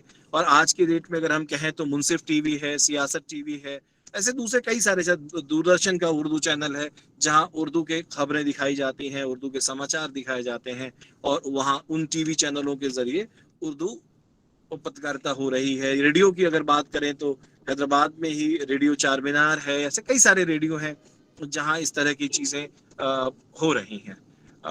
मैं इन्हीं बातों के साथ, चूंकि उर्दू के 200 साल हुए हैं, बहुत सारी बातें इस हवाले से की जा सकती हैं। मैं इस उम्मीद के साथ कि उर्दू पत्रकारिता का जो फ्यूचर है वो बहुत ही ताबनाक होगा, रोशन होगा, और चीज़ें और बेहतर होंगी, इस उम्मीद के साथ अपनी बात खत्म करता हूँ। बेहद शुक्रिया सर। बहुत बहुत धन्यवाद प्रोफेसर फरियाद भाई। आपने आज के दौर में उर्दू पत्रकारिता ने प्रिंट से भी आगे रेडियो और टेलीविजन के माध्यम से उर्दू भाषा में किस तरह से नए दौर में एक तरह से प्रवेश किया है। बल्कि यूँ कहूँ कि आपने उस तकनीक, आधुनिक तकनीक का उपयोग करते हुए उर्दू के समाचार पत्रों के वेब एडिशन जो प्रकाशित हो रहे हैं वहां तक कि आपने उस पूरी चर्चा को किया। आज़ादी के दौर में उन पत्रकारों के बलिदान की ओर आपने संकेत किया कि किस तरह से उन्होंने उन सारी यातनाओं को स्वीकार किया, लेकिन किसी प्रकार का समझौता नहीं किया। शायद इस देश की स्वाधीनता आंदोलन के पीछे ऐसे स्वतंत्र चेता पत्रकारों की अपनी एक विशिष्ट भूमिका रही, जिसकी ओर आपने संकेत किया। उर्दू भाषा के उस प्रारंभिक दौर किस तरह से 52 अल्फाबेट्स के माध्यम से उर्दू पत्रकारिता ने अन्य जो उस समय की प्रचलित भाषाएं थी, अरबी, फारसी इत्यादि, उनका सहयोग लेकर के किस तरह से वो आगे विकसित हुई और अपनी एक पहचान बनाई। उन सबकी ओर आपने संकेत किया, उन चुनौतियों के बीच में, और यह संभावनाएं प्रकट की, ये उम्मीद प्रकट की कि आने वाले दौर में उर्दू पत्रकारिता अपने उस पुराने वैभव को, चाहे वो सूचना के क्षेत्र में हो, चाहे विचार के क्षेत्र में हो, पुनर्स्थापित करने की दिशा में काम कर पाएगी। देश के 2 प्रतिष्ठित समाचार समूहों के माध्यम से उर्दू के समाचार पत्र प्रकाशित करना, बड़े बड़े टीवी चैनल्स के उर्दू भाषाई एक तरह से संस्करण या उनके चैनल्स का प्रसारण होना, ये उर्दू भाषा के विकास के लिए, उसकी समृद्धि के लिए एक अच्छा संकेत हो सकता है। बहुत बहुत धन्यवाद। अपने एक सूचना और की, अपने ये जो वेबिनार है इसमें अब तक की जो मेरे पास सूचना है 181 रजिस्ट्रेशन हुए हैं, और ये अच्छी बात है कि इस वेबिनार में 6 रजिस्ट्रेशन पड़ोसी देशों से भी हुए हैं। बांग्लादेश, पाकिस्तान से एक प्रतिनिधि है और 4 फिलीपींस से है। हालांकि जिन लोगों ने ज्वाइन किया है, अभी मैं संख्या देख रहा हूँ, वो है 43। ये सही है कि कई बार समय अनुकूल नहीं हो पाता है, क्योंकि ऑफलाइन एक्टिविटीज काफ़ी शुरू हो गई हैं, तो कुछ मित्र अपनी सुविधा असुविधा के कारण ज्वाइन नहीं कर पाते हैं। लेकिन जैसा फरियाद भाई ने भी संकेत किया, हम इस पूरी प्रोसीडिंग्स को रिकॉर्ड कर रहे हैं, और रिकॉर्ड करके जिन मित्रों ने रजिस्ट्रेशन कराया है उनके पास ये रिकॉर्डिंग हम शेयर कर देंगे। उनकी जब समय हो, सुविधा हो, इसको देख सुन सकते हैं। इस आभासी मंच का सबसे बड़ा लाभ यही है कि हम अपनी सुविधा के अनुसार, क्योंकि सोशल मीडिया के माध्यम से जब तक ये विकल्प हमारे सामने है, ये वीडियोस, ये विचार लाइव रहेंगे, तो हमें जब इस तरह की सुविधा हो, तो मुझे लगता है कि इन मित्रों के साथ बैठ करके हम एक अच्छा कंटेंट भी क्रिएट कर रहे हैं विद्यार्थियों के लिए और इस विषय में रुचि रखने वाले मित्रों के लिए। और अब मैं आमंत्रित करूंगा एक ऐसे शख्सियत को जिनका उर्दू मीडिया में एक बहुत लंबी पारी रही है, और उसके बाद पिछले लगभग 1.5 दशक से अधिक समय तक वो अध्यापन के साथ जुड़े हुए हैं। वो भी हमारे अभिन्न मित्र हैं। मुझे उन्होंने कई बार मौका दिया अपने विश्वविद्यालय में आने का। मौलाना आज़ाद नेशनल उर्दू यूनिवर्सिटी के जो मास कम्युनिकेशन स्कूल है, उसके डीन अधिष्ठाता प्रोफेसर एहश्याम खान। एहश्याम भाई की शुरुआत जो हुई, वो वैसे अलीगढ़ मुस्लिम यूनिवर्सिटी के विद्यार्थी रहे। शफी अहमद किदवई जी के निर्देशन में आपने अपना शोध कार्य किया। संयोग से अलीगढ़ मुस्लिम यूनिवर्सिटी से भी मेरा लगभग 20-22 साल पुराना एक एसोसिएशन है। जब उनके वहाँ एक अंतर्राष्ट्रीय सम्मेलन में मुझे भाग लेने के लिए उस समय के जो वरिष्ठ प्रोफेसर थे, अब तो सेवानिवृत्ति हो गई, प्रोफेसर दुरानी थे, अफरानी जी वहाँ थी, अभी भी हैं शायद वो, तो अफरीना रिजवी मैम, अफरीना रिजवी जी, जिनका साइंस कम्युनिकेशन पे काफी काम है। तो उसी विश्वविद्यालय से, क्योंकि एएमयू की बहुत बड़ी प्रतिष्ठा है जर्नलिज्म कोर्सेज को शुरू करने में, और मुझे नाम अभी स्लिप हो रहा है जिन्होंने वो शुरू किया था उर्दू जर्नलिज्म। तो मुझे लगता है कि जब पीपी सिंह ने शुरू किया कोर्स, जिनको हम हिंदुस्तान में पायनियर मानते हैं जर्नल एजुकेशन का, उसके पहले उर्दू पत्रकारिता में डिप्लोमा कोर्स, और जिस समय कोई किताबें नहीं थी, अब तो कई भाषाओं में पुस्तकें शुरू हो गई हैं, तब उन्होंने प्रैक्टिकल जर्नलिज्म, दुरानी साहब ने मुझे बताया था जब मैं अपना विशेषांक प्रकाशित करने का मैं योजना बनाई थी, उसमें उसका संदर्भ भी दिया गया है। तो बहुत बहुत बहुत बड़ा कंट्रीब्यूशन रहा है मीडिया शिक्षा में इस विभाग का, अलीगढ़ मुस्लिम यूनिवर्सिटी का पूरे देश में। संयोग से मुझे भी सौभाग्य मिला है उस विभाग में कभी एग्जामिनर के रूप में, कभी PhD वाइवा के रूप में, कभी सिलेक्शन कमेटी में, कई तरह से मुझे जाने का मौका मिला। उसी विश्वविद्यालय के श्याम भाई विद्यार्थी रहे, वहीं से आपने अपनी हायर एजुकेशन, और उसके पहले आपने पॉलिटिकल साइंस में भी अपना MA किया था। तो राजनीतिक विज्ञान और मीडिया, इन दोनों के आप विद्यार्थी रहे और उसमें आपकी विशेषज्ञता है। करियर की शुरुआत आपने टीवी चैनल्स के माध्यम से की, टेली सीरियल बनाए, उसका डायरेक्शन उन्होंने किया, कई पॉपुलर सीरियल्स उस समय के दौर में जिनके साथ आप जुड़े, आपका शिक्षण प्रशिक्षण वहाँ हुआ, और लगभग 5 वर्षों तक आपने, जिसकी बात अभी फरियाद भाई कर रहे थे, रामजी राव फिल्म सिटी के उर्दू चैनल की, वहाँ पर उन्होंने ETV उर्दू चैनल में सीनियर प्रोग्राम एग्जीक्यूटिव के रूप में आपने फिल्म सिटी में काम किया 2001 से लेकर 2006 तक। उसके बाद एज एसोसिएट प्रोफेसर आपने मौलाना आज़ाद नेशनल उर्दू यूनिवर्सिटी ज्वाइन की और अब प्रोफेसर के रूप में, डीन के रूप में अपनी सेवाएं दे रहे हैं। इस विभाग को जमाने में, इस विभाग को स्थापित करने में श्याम भाई की बहुत बड़ी भूमिका रही है। एक स्टेप से हम जब शुरू करते हैं किसी डिपार्टमेंट को, उसके साथ बहुत सारी चुनौतियां होती हैं, और जैसा कि इस यूनिवर्सिटी का मैंडेट है, जितना मैं समझ पाया हूँ, उर्दू भाषा के माध्यम से उस पूरी शिक्षा को एक तरह से प्रोत्साहित करने में, तो एक जिस विधा में, जिस भाषा में बहुत अधिक टेक्स्ट बुक्स नहीं हो, कोई बहुत उस तरह की विस्तृत परंपरा नहीं हो शिक्षण प्रशिक्षण की, वहाँ शुरू करने के लिए हमारे दोनों मित्रों ने जो काम किया है वो निश्चय ही अभिनंदन के योग्य है। आपने वहाँ टेलीविजन स्टूडियो और जो अन्य तकनीकी सुविधाएं हैं वो उपलब्ध कराने में, उसकी प्लानिंग करने में, उसको क्रियान्वित करने में जिस तरह से योगदान दिया है, उसका मैं प्रत्यक्ष दृष्टा रहा हूँ। आपका print journalism, television journalism, TV production, advertising, media management इत्यादि क्षेत्रों में आपकी विशेषज्ञता है। अनेक राष्ट्रीय अंतर्राष्ट्रीय सम्मेलन आपने आयोजित करवाए हैं, और ये जो आज का वेबिनार है, इसमें मुझे फरियाद भाई और श्याम भाई का सतत सहयोग मिला। भी मुझे एक्सपर्ट की बात हो, उनको निमंत्रित करने की बात हो, इसकी प्लानिंग करने की बात हो, उसमें उनका बहुत सहयोग मिला। तो ये पूरा का पूरा जो आयोजन है आज उन्हीं के सौजन्य से यहाँ संभव हो पा रहा है। तो अब श्याम भाई बात करेंगे, क्योंकि उनका एक मिनिस्ट्री मीडिया का तलम्बा हो रहा है, और अब उर्दू भाषी विद्यार्थियों के साथ किस तरह की उनके साथ चुनौतियां आती है, किस तरह की उनमें संभावनाएं आप देखते हैं, मैं आपका आमंत्रित करता हूं अपनी बातचीत हमारे साथ साझा करने के लिए। श्याम भाई। बहुत बहुत शुक्रिया सर। पहले तो मैं प्रोफेसर संजीव भनावत साहब को बहुत बहुत मुबारकबाद देता हूं कि आपने 200 साला इस बाइसेंटरी सेलिब्रेशन के मौके पे एक वेबिनार ऑर्गेनाइज किया, और ये आपका उर्दू से प्यार ही है कि आपको इस तरह के प्रोग्राम को करने के लिए जो है आपको राजस्थान से, और साथ ही साथ इस वक्त बहुत सारे लोग जो जुड़े हैं इस वेबिनार में, आज उर्दू सहाफ़त के 200 साला तकरीब को सेलिब्रेट करने के लिए हम लोग एक साथ इकट्ठा हुए हैं। और हम लोग इस प्रोग्राम को 27 मार्च को सर जो है ऑफिशियली अपने यूनिवर्सिटी से जो है लॉन्च करने वाले हैं, लेकिन आपने पहले ही किया सर इसकी शुरुआत, और वो भी आपके ज़रिए, क्योंकि मैं आपको अपना जो है अपना उस्ताद मानता हूँ, मैं आपका शागिर्द हूँ। तो ये उसकी पहली शुरुआत है कि आपने जो है इस वेबिनार से जो है, इस जो हमारी कोशिश है कि हम भी अपनी यूनिवर्सिटी का इस 200 साला जो सफ़र है उस कंट्रीब्यूशन को जो है हम भी सेलिब्रेट करें, और उसके डिफरेंट डायमेंशंस पे जो है हम लोग जो है अलग अलग डिस्कोर्स, अलग अलग इश्यूज़ पे जो है एक्सपर्ट्स के ज़रिए जो है इस पे बातचीत करें।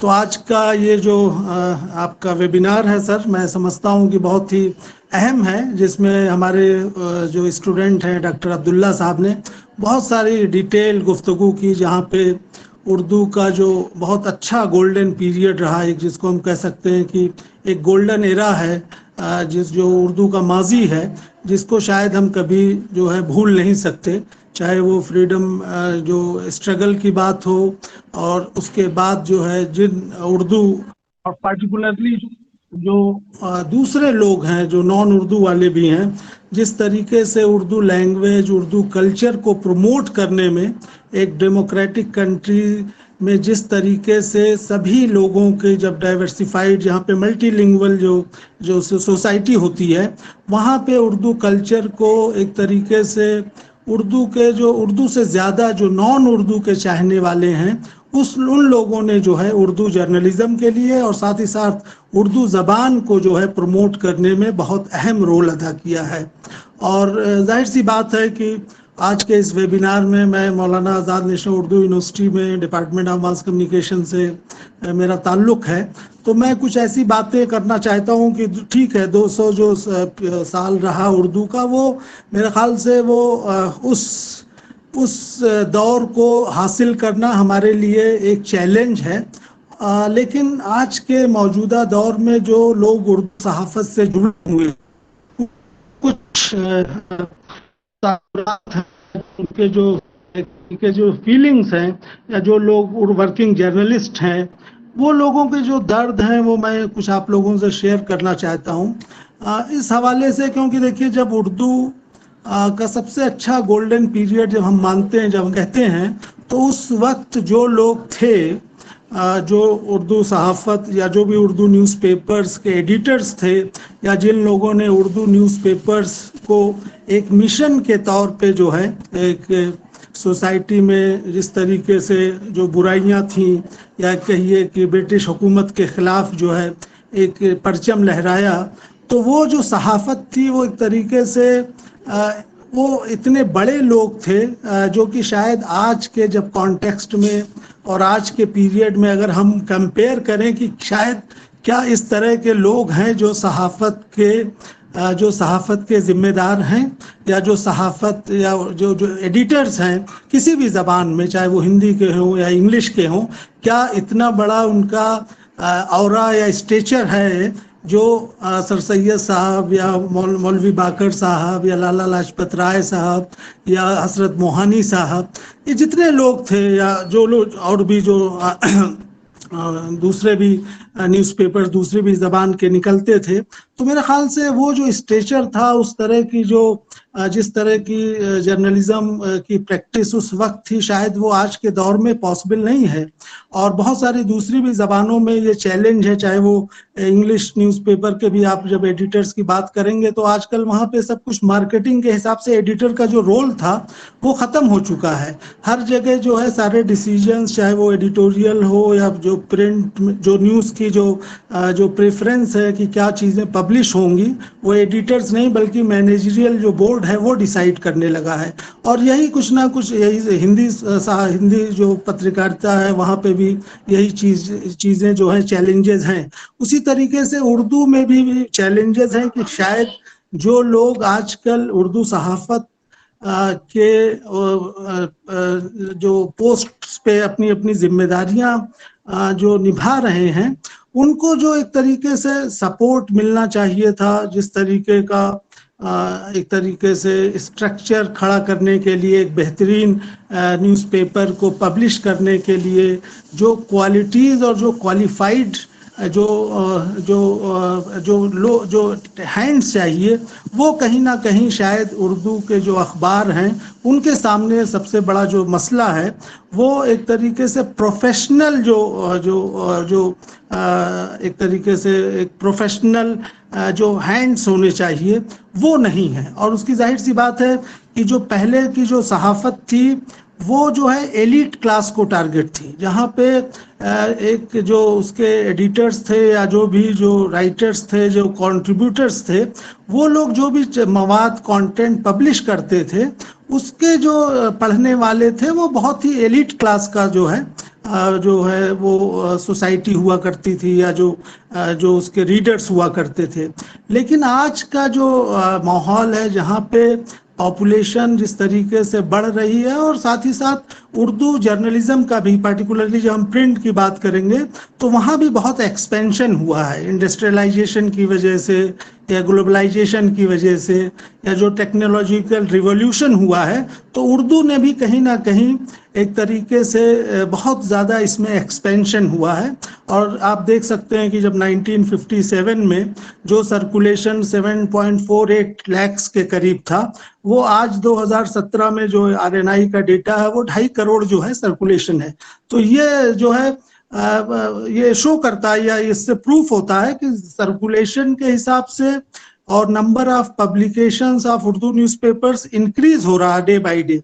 लेकिन जब बात आती है क्वालिटी कंटेंट की, तो जिस तरीके से दूसरी जबानों में जिस तरह के चैलेंज है, वो उर्दू भी उसी तरीके से, उर्दू न्यूज़पेपर्स को भी उसी तरीके का चैलेंज जो है देखने को मिलता है।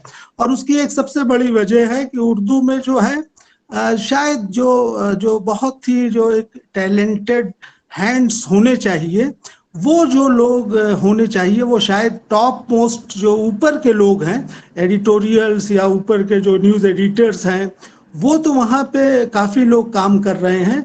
लेकिन जो रिपोर्टर्स और जो डेस्क पे हैं लोग, वो शायद जो है बहुत ही, जब रिक्रूटमेंट न्यूज़पेपर्स, उर्दू न्यूज़पेपर्स वाले जब करते हैं, तो शायद उस तरह की सैलरी, वो उस तरह के जो क्वालिफाइड लोग हैं, जिस तरह की वो सैलरीज चाहते हैं, वो शायद उर्दू न्यूज़पेपर्स, क्योंकि सर्कुलेशन बहुत कम होता है और एडवर्टीजमेंट के हिसाब से उनका जो रेवेन्यू है वो बहुत कम है, तो शायद उनको जो क्वालिफाइड जो हैंड्स हैं, वो शायद वो लोग अपने पास उनको एम्प्लॉयमेंट नहीं दे पाते हैं। और फिर उसका रिजल्ट क्या होता है कि जो लिंग्विस्टिक या जो जबान, जो लिटरेचर, जो अदब का जो वो पहलू है, एक तरीके से जो उसमें कहिए कि जो कंटेंट का जो क्रिएशन है, वो कहीं ना कहीं जो है चैलेंज होता है। और उसको जो है आजकल के जिस चैलेंजिंग, जहाँ पे कट थ्रोट कॉम्पिटिशन्स हैं, चाहे वो दूसरी ज़बानों से हैं और उर्दू का एक खुद से अपना, जैसे हैदराबाद में 3-4 उर्दू न्यूज़पेपर्स निकलते हैं, तो उनका आपस में कॉम्पिटिशन्स हैं। तो उन कॉम्पिटिशन्स को देखते हुए उर्दू न्यूज़पेपर्स को जो स्ट्रेटेजी बनानी चाहिए, जो मार्केटिंग स्ट्रक्चर तैयार करना चाहिए, जो मॉडल तैयार करना चाहिए मार्केटिंग का, वो शायद अभी उर्दू सहाफ़त में जो लोग हैं, प्रिंट के उसमें और इलेक्ट्रॉनिक पे मैं थोड़ा बाद में बात करूँगा, वो शायद एक ऐसा मॉडल बनाने में नाकाम रहे हैं कि जिससे अच्छे हैंड्स भी उनको मिले, क्वालिफाइड हैंड्स, और साथ ही साथ क्वालिटी कंटेंट भी क्रिएट कर सकें। अच्छा, अब ये क्वालिटी कंटेंट क्या है?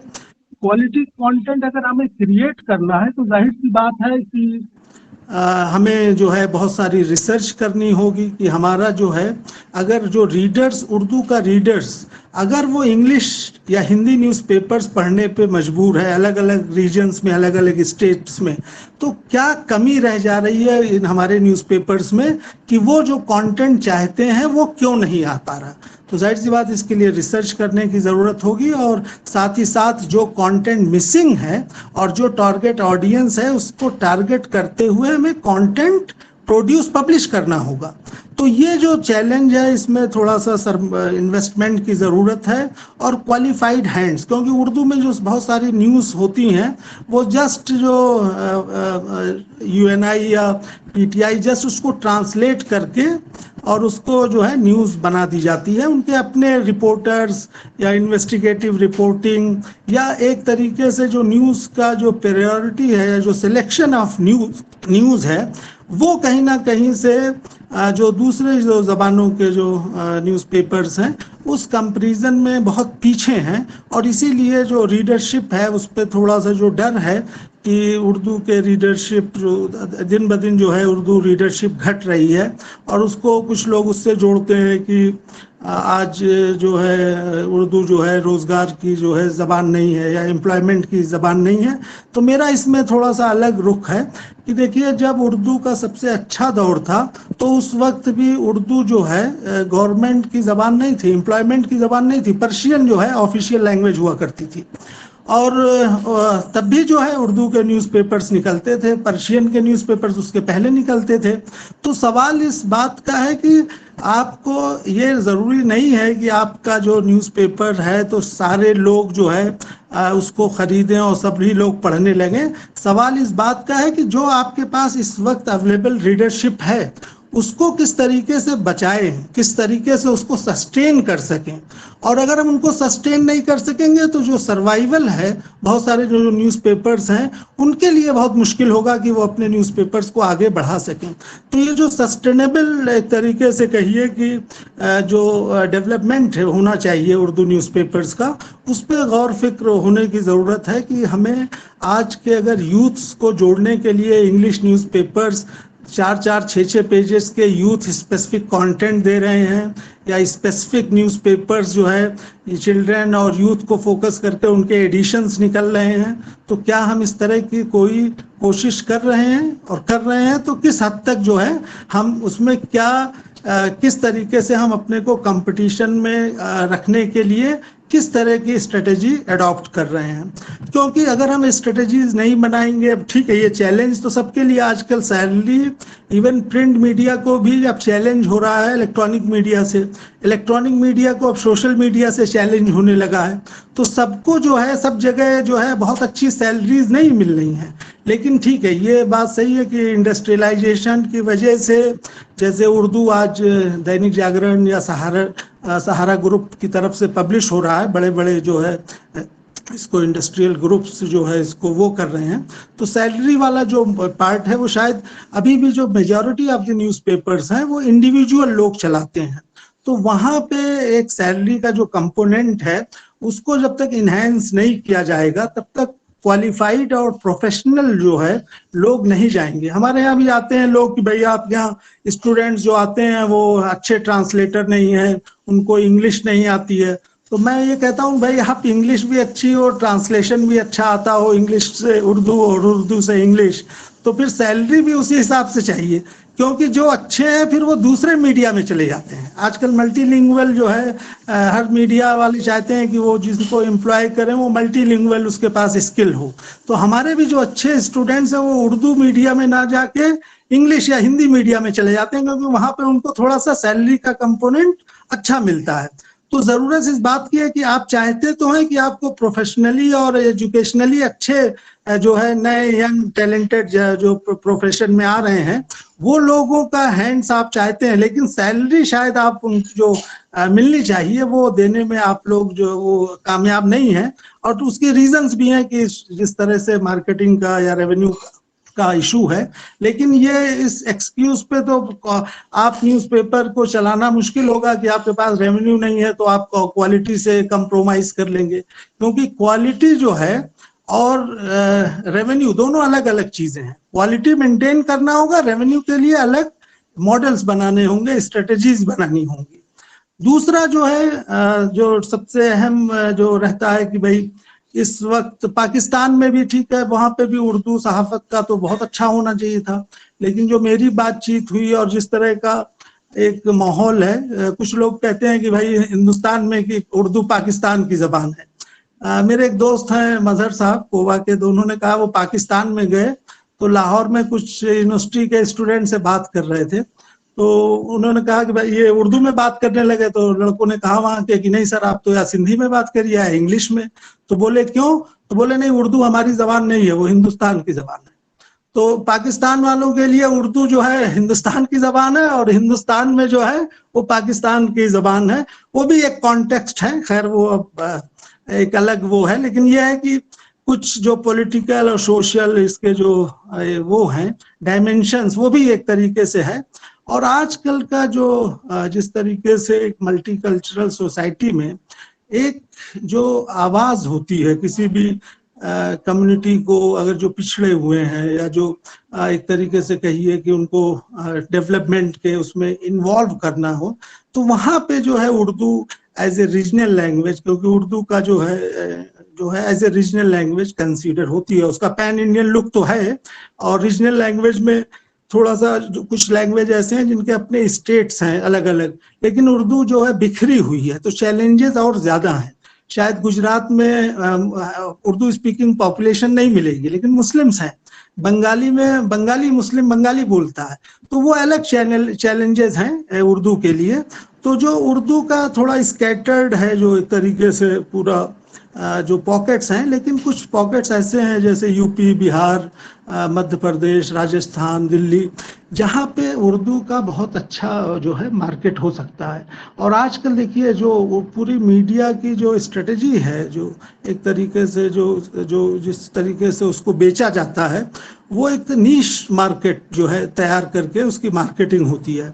तो जाहिर सी बात है अगर 2-2.5 करोड़ भी व्यूअर्स हों या रीडर्स हों किसी भी जबान के, तो आज के दौर में जो है उसके लिए बहुत सारे जो है अपॉर्चुनिटीज़ हैं कि आपको जो है बिजनेस मॉडल जो है आप अडॉप्ट कर सकते हैं, जो कि जहां से आप पैसे या रेवेन्यू अर्न कर सकते हैं।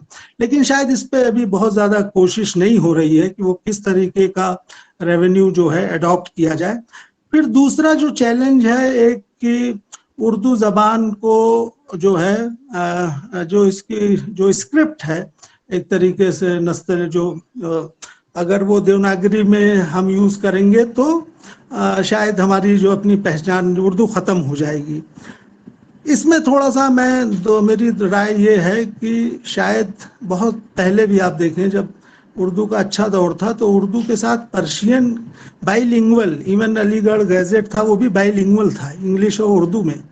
तो क्या हमारी एक ऐसी सोच नहीं होनी चाहिए कि हम उर्दू न्यूज़पेपर को ही कहीं ना कहीं, आप ठीक है आप वो स्क्रिप्ट मत चेंज कीजिए लेकिन बाईलिंगुअल भी बना के बेचने की ज़रूरत है। हिंदी और उर्दू साथ में 1-2 पेजेस ही कॉम्बिनेशन इस तरीके का होना चाहिए जहाँ पे आप अपनी बात को, आपकी जो उर्दू भी प्रमोट हो और साथ ही साथ आप एक मॉडल भी बना सकें। तो मुझे लगता है कि जब पहले के न्यूज़पेपर्स पर्शियन और उर्दू और इंग्लिश और उर्दू का कॉम्बिनेशन कर सकते थे, तो आज के कॉन्टेक्स्ट में हम इस मॉडल को अडॉप्ट क्यों नहीं करते? क्या इसमें दिक्कत क्या है? चाहे वो मैगजीन लेवल पे हो, हम मल्टीलिंगुअल या बाईलिंगुअल शुरू कर सकते हैं और इसको एक्सपेरिमेंट करने में कोई दिक्कत नहीं है। हाँ, जहाँ तक रस्मुल खत की बात है वो मैं मानता हूँ कि जो है उसको जो है देवनागरी में लिखने से लैंग्वेज जो है चैलेंज हो जाएगी, थोड़ा सा ख़तरा वो हो जाएगा, क्योंकि किसी भी ज़बान को जो है अपनी स्क्रिप्ट ना होने से जो उसका जो मेन जिस्ट है वो कहीं ना कहीं उसकी जो रूह जो है वो चली जाएगी। लेकिन बाईलिंगुअल करने में, एक्सपेरिमेंट करने में मुझे लगता है कि कुछ एक्सपेरिमेंट करने की ज़रूरत है। अगर उर्दू भी साथ ही साथ प्रमोट हो और रेवेन्यू भी एक अच्छी और रीडरशिप भी तैयार हो, और आपके दूसरे भी जो लैंग्वेज के लोग हैं अगर गालिब और गुलाम अली के सुनने वाले हैं तो वो इसी तरीके से हैं कि आज जो डिक्शनरी है वो इंग्लिश से वो उर्दू को या उर्दू से हिंदी को या तेलुगु से दूसरी ज़बानों में पढ़ के वो समझते हैं। तो कहीं ना कहीं उससे भी आप जो है जब बाईलिंगुअल करेंगे तो आप अपनी ज़बान के साथ साथ जो है दूसरे लोगों को भी अपने जो इम्पैक्ट है ज़बान का वो भी मुझे लगता है आप स्प्रेड या उसको जो है ज़्यादा से ज़्यादा उसकी रीच पहुंचा सकते हैं, या आपका जो कम्युनिकेशन है उसका जो है इस जो एरिया है वो ज़्यादा जो है बढ़ जाएगा दायरा उसका। तीसरा जो सबसे अहम है, इलेक्ट्रॉनिक मीडिया की जब बात आती है, जो फिल्में जहाँ पे हैं, तो आप बहुत हम लोग प्राउड फील करते हैं कि भाई फिल्मों की ज़बान जो है उर्दू है, सॉन्ग्स उर्दू हैं, और ठीक है बड़ा अच्छा दौर रहा फिल्मों का। लेकिन अब लोग वो हैं कि अब देखिए वहाँ पे भी आज पंजाबी है या हरियाणवी है, जो कैरेक्टर्स होते हैं उसके हिसाब से वो फिल्में अडॉप्ट करते हैं और उस तरीके से उनको रेवेन्यू क्रिएट होता है। तो उर्दू वहाँ से भी धीरे धीरे लोग कहते हैं कि वहाँ भी जो है एक तरीके से उसका सही तलफ़ुज़ नहीं हो, जो सिंटेक्स जो है, जो लिंग्विस्टिक जो ज़बान का जो इस्तेमाल है। लेकिन जाहिर सी बात है लता मंगेशकर इतनी बड़ी जो है सिंगर थी, वो उर्दू की नहीं थी, मराठी थी, लेकिन उन्होंने उर्दू सीख के और इतनी बड़ी सिंगर वो बनी। एक आदमी ऐसे पैदा होते हैं। तो ऐसे चाहे जावेद अख्तर हूँ या जावेद सिद्दीकी, बहुत सारे जो मैं एक्सेप्शन, दिलीप कुमार साहब हूँ, ये एक्सेप्शन होते हैं किसी भी ज़बान को लेके जो है, ऐसे जो हीरोज़ हैं या बड़े जो फिगर्स हैं जिनको हम याद करते हैं। लेकिन फिल्मों में जो प्रमोशन है उर्दू का वो रिटन नहीं है, तब तो हम खुश होते हैं। वो भी एक तरीके का उर्दू का प्रमोशन है जहाँ पे स्पोकन वर्ड्स इस्तेमाल होते हैं।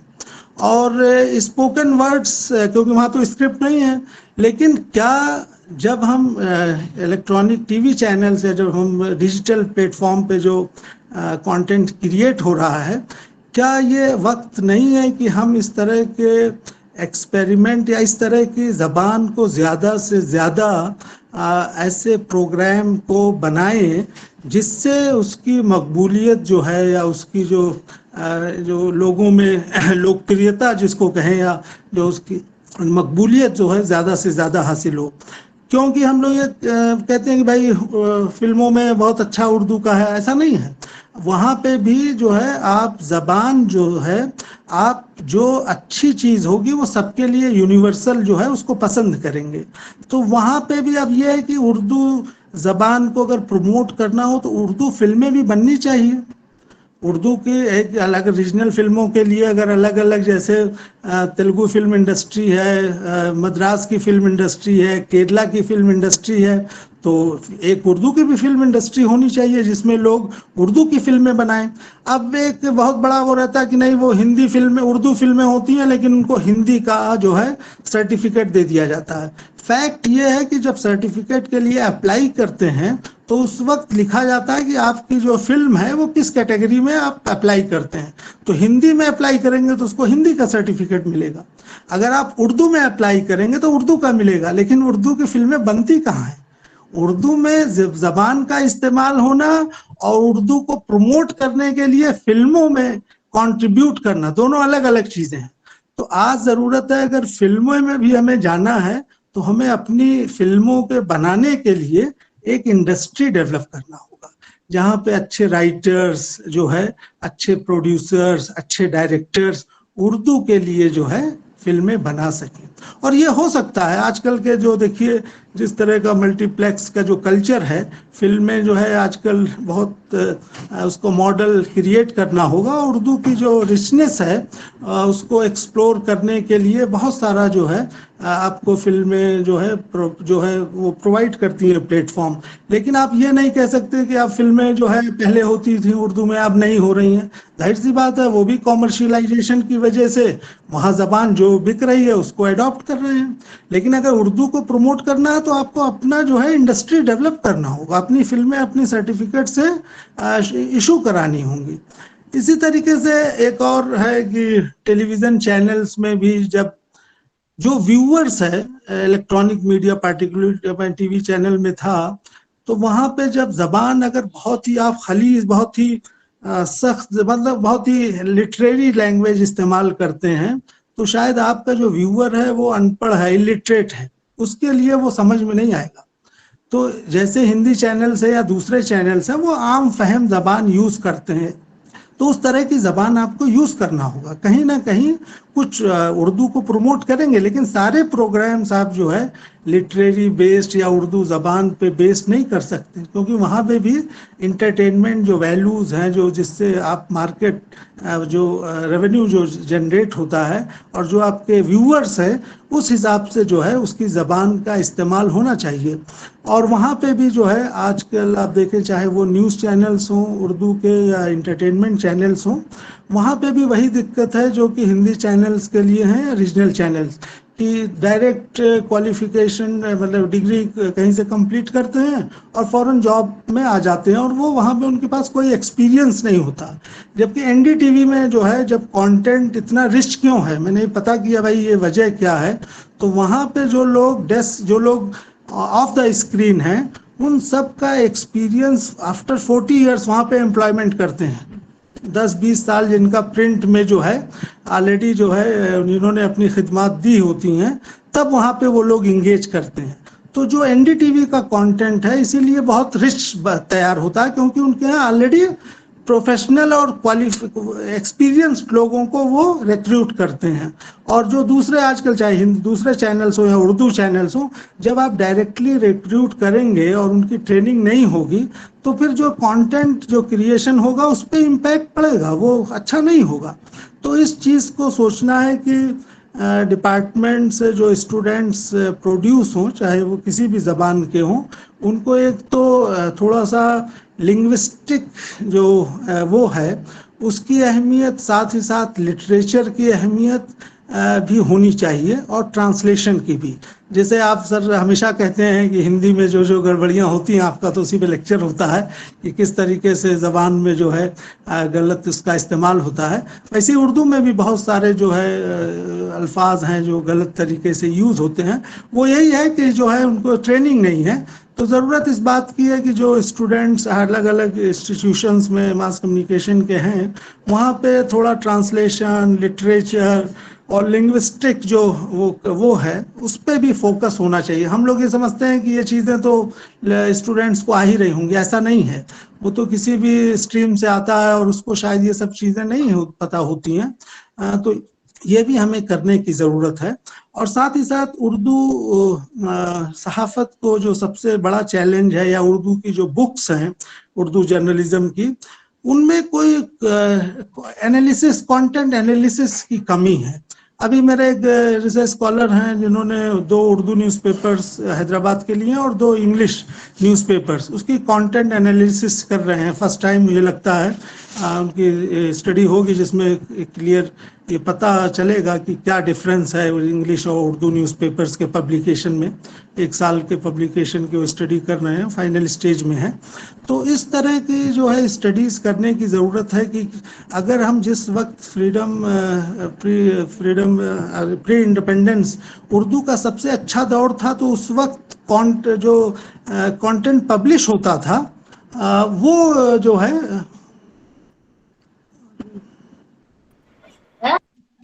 एक मिनट,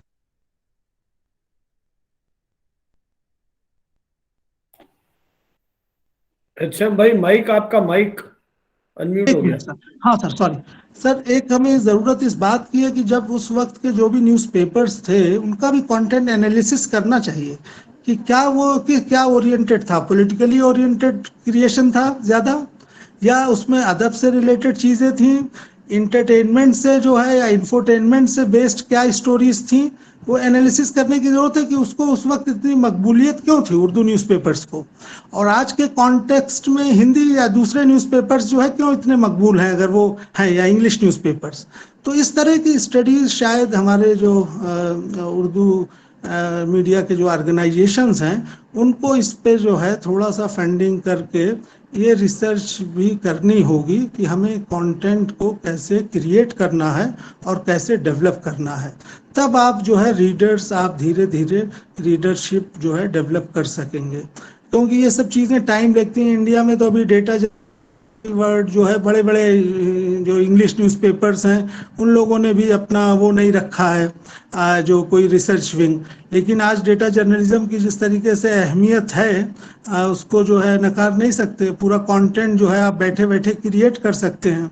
और उर्दू जो जर्नलिज्म में जो लोग आएंगे, इसीलिए हम लोगों ने एक पेपर भी शुरू किया कि आज ये डिजिटल मीडिया के दौर में आप कुछ नहीं करना है, अगर आपके पास सलाहियत है, डिजिटल टूल्स हैं, तो आप जो है अपना कंटेंट खुद क्रिएट कर सकते हैं।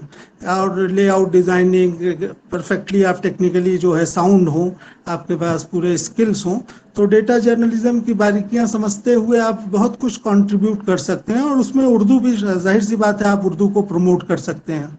लेकिन चैलेंजेस जो है, जो सबसे बड़ा है, जो मैं अगर कंक्लूड करूं तो उर्दू जो मीडिया ऑर्गेनाइजेशंस हैं उनको क्वालिफाइड और प्रोफेशनल जो है लोगों को अच्छी सैलरी पे जो है इंगेज करें, जहाँ पे वो कंटेंट उनको इनरिच कर सकें। साथ ही साथ रिसर्च बेस्ड जो है रिसर्च जो है कंटेंट क्रिएशन जो है रिसर्च बेस्ड जो है वो डेवलप करें कि जिससे रीडरशिप बढ़ सके। साथ ही साथ जो मीडिया के इंस्टीट्यूट्स हैं, पार्टिकुलरली जैसे हमारी उर्दू यूनिवर्सिटी है और भी दूसरे जगहों से होता है, जैसे लखनऊ में है ख्वाजा गरीब बंदे नवाज यूनिवर्सिटी, तो वहाँ पे भी कुछ सिलेबस में भी जो है रिवीजन की ज़रूरत है कि थोड़ा सा जो है फोकस जो है लैंग्वेज और लिटरेचर और साथ ही साथ जो है ट्रांसलेशन पे भी फोकस हो। और साथ ही साथ फिल्म और जो दूसरी चीज़ें हैं जो इलेक्ट्रॉनिक मीडिया से जुड़ी, उसमें तो बहुत कुछ स्कोप है करने के लिए, लेकिन वही है कि सब लोग हड़बड़ाहट में हैं, जल्दी में हैं। हाँ, कुछ अच्छा सैलरी का आप जो है कंपोनेंट बहुत कम जगहों पे बहुत अच्छा है, जहाँ पे हम लोगों को जो फीडबैक मिलता है, वो चाहे हमारे उर्दू बैकग्राउंड के स्टूडेंट्स हों या हिंदी के, सैलरी जो है वो सभी को एक ही जैसी मिल रही है। लेकिन वहाँ पे जो है जाहिर सी बात है कि फॉरेन सैलरी पे तो नहीं, आपका सीखने का 1-2 साल का जो है वक्त है वो बहुत अहम होता है एक स्टूडेंट के लिए। जिस भी मीडिया ऑर्गेनाइजेशन में जब वो जाता है तो शायद वो जो डिपार्टमेंट में उस तरह की फोकस ट्रेनिंग नहीं होती है, तो वहाँ पे स्टूडेंट्स जो इस फील्ड में जाते हैं कम से कम उनको ईमानदारी से जो है इन सारी चीज़ों की सोचना होगा कि कमी कहाँ रह जा रही है, चाहे वो हमारे जो इंडिविजुअल लेवल पे और साथ ही साथ जिस ऑर्गेनाइजेशन में काम कर रहे हैं उसमें कहाँ चूक हो रही है। तो खुद से भी हर आदमी को जो अपने अपने लेवल पे जो है अपनी अपनी रिपोर्ट्स तैयार करके देनी होंगी कि किस तरीके से इसको बेहतर बनाया जा सकता है। और सर आपसे गुजारिश है कि हमारा भी प्रोग्राम इंशाल्लाह आप नवंबर में आएँ सर, और उसके लिए आपकी विशेष चाहिए ब्लेसिंग्स कि हम लोग इसको अच्छे से ऑर्गेनाइज करें। काफ़ी सारे हमने इसमें इवेंट्स रखे हैं जिससे यूथ को इंगेज करें। आपको मैंने भेजा भी था, शायद आपने देखा हो सर। और उर्दू का मैं एक बार फिर कहता हूँ कि बहुत अच्छा दौर है सर। शायद किसी ने सोचा था 50 साल पहले कि उर्दू यूनिवर्सिटी होगी और उर्दू के पढ़ने वाले होंगे उर्दू मीडियम में। आज यहाँ मौलाना आज़ाद एक यूनिवर्सिटी है, स्टेट यूनिवर्सिटी है आंध्र प्रदेश में, यूपी में है, बिहार में है, तो कलकत्ता में है। तो कभी ये नहीं 47 में तो नहीं थी यूनिवर्सिटीज़। आज जो है मास कम्युनिकेशन के डिपार्टमेंट हैं उर्दू में चल रहे हैं, number of newspapers day by day increase हो रहे हैं। तो मुझे लगता है कि आज जो है बहुत अच्छा दौर है। ये शायद 50 साल पहले नहीं था। किसी ने सोचा था कि उर्दू के चैनल्स होंगे, टीवी चैनल्स पहले नहीं थे, और वो भी एक नॉन मुस्लिम रामोजी राव, जिनको उर्दू से नहीं लैंग्वेज से प्यार है, रीजनल लैंग्वेज, उन्होंने बहुत सारे चैनल शुरू किए। फिर सहारा आया, फिर उसके बाद जी सलाम आया, दूरदर्शन का आया, फिर मुंसिफ आया, और भी अब छोटे बहुत सारे चैनल्स हैं जिनके शायद हमें भी नाम भी नहीं मालूम है। तो अब शायद अपॉर्चुनिटीज़ और मार्केटिंग और एवेन्यूज़ ज़्यादा हैं, लेकिन यह है कि उसको बेहतर बनाने की ज़रूरत है। वो गोल्डन पीरियड था, अच्छा आज भी है, लेकिन आज सब कुछ मार्केट, कॉमर्शियलाइजेशन और ग्लोबलाइजेशन और टेक्नोलॉजिकल रिवॉल्यूशन की वजह से सब चीज़ों को अलग तरीके से समझने और उसको जो है रीडर्स या व्यूअर्स क्रिएट करने की ज़रूरत है। तो मैं अपनी बात सर ख़त्म करता हूँ। बहुत बहुत शुक्रिया सर, आपने बुलाया। धन्यवाद एचएम भाई, आपने बहुत विस्तार से उर्दू पत्रकारिता की चुनौतियां और उनमें निहित संभावनाओं का विश्लेषण किया है। किस तरह से एक भाषाई पत्रकारिता, जिसकी लगभग, जैसा आपने आरएनआई को उद्धृत करते हुए कहा कि 2.5 करोड़ के आसपास की जो प्रसार संख्या, एक इतनी बड़ी सामर्थ्य और ताकत, क्या कारण है कि वो अपेक्षित प्रभाव, जब एक भाषाई दूसरी भाषाओं की पत्रकारिता के साथ जो प्रतिस्पर्धा है, तो वो कहाँ गैप है, उसके बारे में शोध अनुसंधान कहीं होना चाहिए। और सबसे बड़ी बात कि उर्दू अनुवाद की निर्जीव भाषा बन के न रह जाए, ये हमारे प्रयास होने चाहिए। वस्तुतः ये बहुत महत्वपूर्ण बात है कि इन माध्यमों के साथ रचना धर्मी पत्रकारों का जब प्रवेश होगा, तो जो बहुत सारी चिंताएं आपने आज प्रकट की हैं, हम शायद उन्हें दूर कर पाएंगे।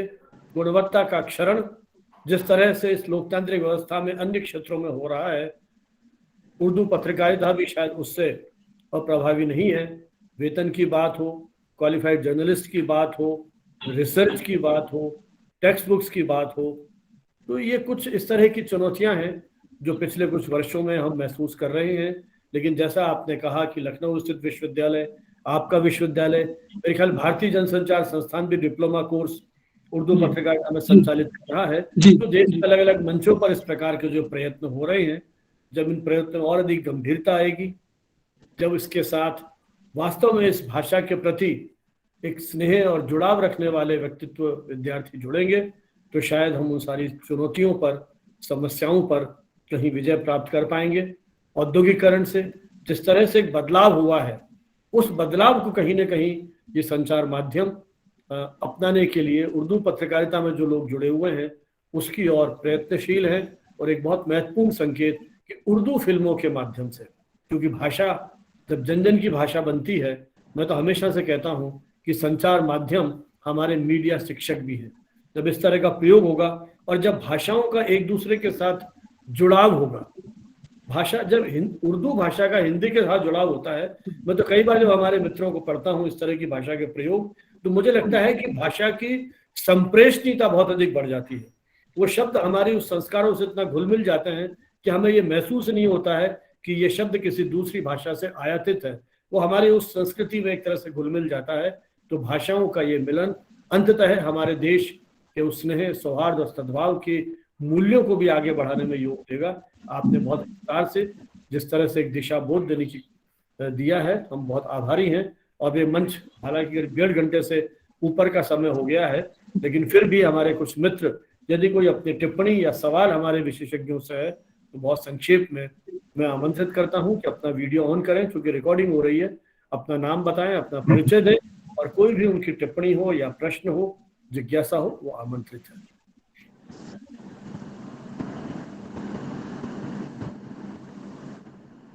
सत्र चर्चा के लिए खुला है। हालांकि कुछ सुझाव चैट बॉक्स में मैं देख रहा हूँ कुछ मित्रों ने दिए हैं। अधिकांश चर्चा में वो सहमति प्रकट की गई है हमारे जो एक्सपर्ट पैनल है उनके विचारों पर, लेकिन फिर भी किसी को कोई बात कहनी हो। मुझे दिनेश कुमार दिख रहे हैं बनारस से, कुछ कहना चाहें तो।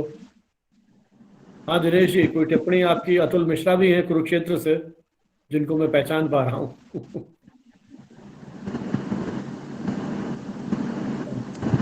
मुझे लगता है शायद कोई टिप्पणी नहीं है, तो चलिए अपन इसको समापन की ओर ले जाते हैं चर्चा को। अभी जो हमारी इसकी तकनीकी सहयोगी हैं पृथ्वी सेंगर, जो हमारे यहाँ रिसर्चर हैं और इस समय IMT यूनिवर्सिटी मेरठ में जर्नलिज्म की असिस्टेंट प्रोफेसर हैं। Sir, am I audible? मेरा जी हाँ जी।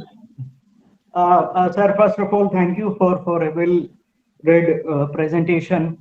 और अपने आखिर में जो है उर्दू सहाफत के कंटेंट के बारे में गुफ्तगू की।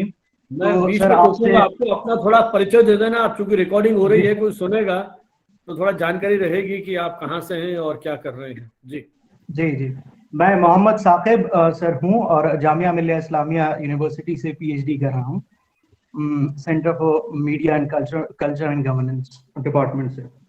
सो मैं एहतशाम सर से पूछना ये चाह रहा था, दरअसल जो उन्होंने उर्दू सहाफत के कंटेंट के हवाले से जिक्र किया, उससे सहमति जताते हुए बस फुटनोट में अपनी ये बात शामिल कर रहा हूँ कि सर अर्ली 19th सेंचुरी या 20th सेंचुरी को भी हम लोग अगर उसकी बारीकी से समीक्षा करें तो बहुत बड़े बड़े मुसन्निफ और आला दर्जे के लोग जो है उसमें अपने कंटेंट लिख रहे थे और सब कंट्रीब्यूट कर रहे थे।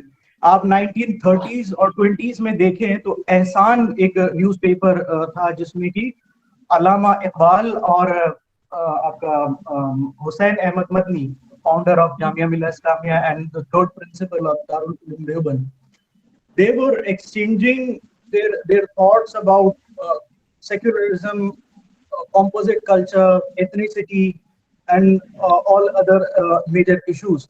So एक तो ये है कि अब आए आला दर्जे के लोगों और उन्होंने जो है उर्दू उसमें कंटेंट क्रिएशन करना थोड़ा कम किया है। अब जैसे मेरे पास एक किताब है, अगर आप देख पा रहे हो तो इसमें सभी काफी बड़े बड़े लोगों का, प्रताप भानु मेहता से लेके अतर फारूकी साहब, सब जो है they have contributed but in English language. तो ये मेरा एक था। बाकी सर मेरा सवाल ये था कि article 350A of our constitution ensures the primary education should be given in the mother tongue of a particular person, but when we see in North India, there is lack of option in government school. The three language formula that has been introduced by the government. I mean,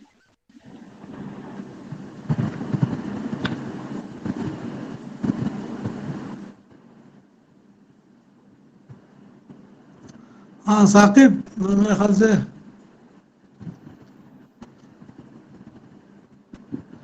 मुझे लग रहा है उनका network problem आ गया है। हाँ sir, लेकिन मैं थोड़ा सा जवाब दूं सर इनका। जी हाँ, जी हाँ। साकिब साहब, मेरे ख्याल से वो शायद डिस्कनेक्ट हो गए हैं, लेकिन और लोग जिन्होंने क्वेश्चन समझा हो, मेरे ख्याल से उन्होंने ये कहा कि 1930s और 20s में और फिर उस वक्त जो कंटेंट था वो कंपोजिट कल्चर और मल्टी कल्चरल उस पर फोकस था।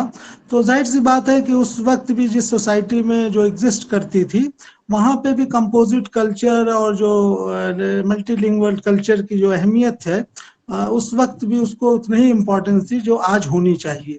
लेकिन आप देखेंगे उर्दू के बहुत सारे न्यूज़पेपर्स में इस वक्त जो है कुछ कंटेंट इस तरीके से ज्यादा एम्फेसाइज ना हो के थोड़ा रिलीजियस कंटेंट भी कहीं ना कहीं उस पर फोकस हो जाता है। वो जर्नलिज्म में थोड़ा सा इसकी जो है गुंजाइश नहीं होनी चाहिए। इसीलिए मैं कहता हूँ कि इस तरह की स्टडी होनी चाहिए कि जो उस वक्त का कंटेंट था वो क्या था। दूसरी बात जो उन्होंने कही कि जो मदर टंग में एजुकेशन की बात है, तो जो एनपी है एनईपी है नेशनल एजुकेशन पॉलिसी 2020, उसमें इस पे ही फोकस है कि जो मादरी जबान है उस पे बहुत फोकस किया गया है कि हर स्टूडेंट जो है अपनी जो उसकी बेसिक एजुकेशन है क्लास 8 तक वो जो है मादरी जबान में ही होगी। और मेरे ख्याल से ये बहुत अच्छा है। उर्दू जो जिनकी मादरी जबान जिनकी फैमिलीज हैं कि वो अपने बच्चों को जो है इस अपनी ज़बान में जो है अपने बच्चों को एजुकेशन हासिल करा सकेंगे। और ये कहीं रुकावट नहीं आने वाली है, पहले भी नहीं थी। जो लोग उर्दू में पढ़ाना चाहते हैं वो पढ़ा सकते थे पहले भी, लेकिन एनईपी में तो ख़ास तौर से इस पे बहुत ही इसको तवज्जो के साथ जो है इसको फोकस किया गया है। मेरे ख्याल से साकिब और कोई क्वेश्चन? चलिए, मुझे लगता है बात हो गई है क्योंकि समय भी काफी हो गया जी, है ना। एक कोई करीब, और ले लीजिए सर, एक क्वेश्चन हाँ, कोई कोई और और जिनसे बात करना चाहें अपनी। गुड इवनिंग बनावत सर, मैं डॉक्टर अलीम खान। हाँ अलीम जी, के लिए हाँ बहुत बहुत शुक्रिया। वीडियो ऑन कीजिए ना, वीडियो आपका। वीडियो ऑन है सर मेरा? हाँ, अब हुआ है ऑन। हाँ नहीं सर, ऑन है। मैं हाथ उठा के आपको आदाब कर लूँ। चलिए चलिए। बहुत अच्छा डिस्कशन था। हाँ, जितने भी हमारी एकेडमिक गैलेक्सी ने बोला सारे पॉइंट कवर कर लिए। बस मेरा एक थोड़ा सा ये है खुद का एक कि कौन भारत, पाकिस्तान और बांग्लादेश के अलावा ओवरसीज जो कंट्रीज हैं सर, वहाँ उर्दू जर्नलिज्म या सहाफत के क्या एवेन्यूज अवेलेबल हैं, अगर उस पर रोशनी ये जो हमारे एक्सपर्ट ने बोला तो थोड़ा हम लोगों का जो है इल्म में इजाफा हो। Any speaker please sir. देखिए, जो ओवरसीज की जो बात है वो बहुत बड़ा मार्केट है। एक मैं छोटा सा एग्जांपल दूं कि एशिया नेट एक चैनल है जो कि केरला के लोग हैं मिडिल ईस्ट में, उनको फोकस करके जो है पूरी प्रोग्रामिंग की जाती है और वो बहुत ही कॉमर्शियली वाइबल भी है और बहुत पॉपुलर है।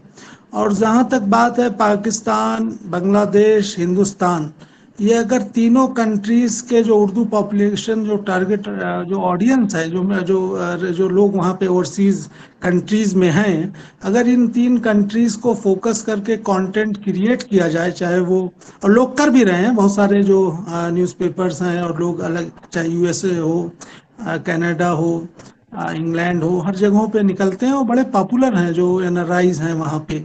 और ये मतलब एक अच्छा एक टारगेट ग्रुप है जिसको टैप किया जा सकता है और बहुत ही इसमें अपॉर्चुनिटीज हैं कॉमर्शियली भी और साथ ही साथ एम्प्लॉयमेंट के हिसाब से। और बहुत सारे लोग इसमें ऑलरेडी जो है जॉब कर रहे हैं, वहाँ पे अपनी सर्विसेज दे रहे हैं। सऊदी अरबिया में जो भी जितने न्यूज़पेपर्स हैं उसके एडिटर्स भी सब इंडिया से ही हैं। ठीक है सर, बहुत शुक्रिया। चलिए, बहुत बहुत धन्यवाद। और चर्चा मुझे लगता है कि ये तो विषय बहुत विस्तार से हो सकती है, लेकिन समय की अपनी बाध्यताएं हैं। मैं ये बता रहा था कि अभी वो पृथ्वी सेंगर जो हमारा तकनीकी पक्ष संभाल रही है इस आयोजन का, और अभी आईएमटी यूनिवर्सिटी मेरठ में जर्नलिज्म पढ़ा रही हैं, उन्होंने मुझे मैसेज किया है कि इस में रजिस्ट्रेशन 195 तक पहुंच गया है। ये मुझे लगता है इस बात की ओर संकेत है कि देश के अलग अलग अंचलों में उर्दू भाषा के प्रति जानने का भाव, जिज्ञासा का भाव या उसके उस योगदान के बारे में लोगों के मन में कहीं इच्छा है। और जैसा मैंने कहा कि इस पूरी रिकॉर्डिंग को मैं बहुत जल्दी ही शेयर कर दूंगा सबके साथ। तो मैं पृथ्वी सेंगर का भी आभारी हूँ जिन्होंने तकनीकी सहयोग किया और उन्हीं के माध्यम से इस सर्टिफिकेट सभी तक पहुंचेगा पार्टिसिपेशन का। और विशेष आभार हमारे तीनों एक्सपर्ट, प्रोफेसर एहतशाम खान भाई, प्रोफेसर फरियाद भाई और डॉक्टर अब्दुल्ला जी।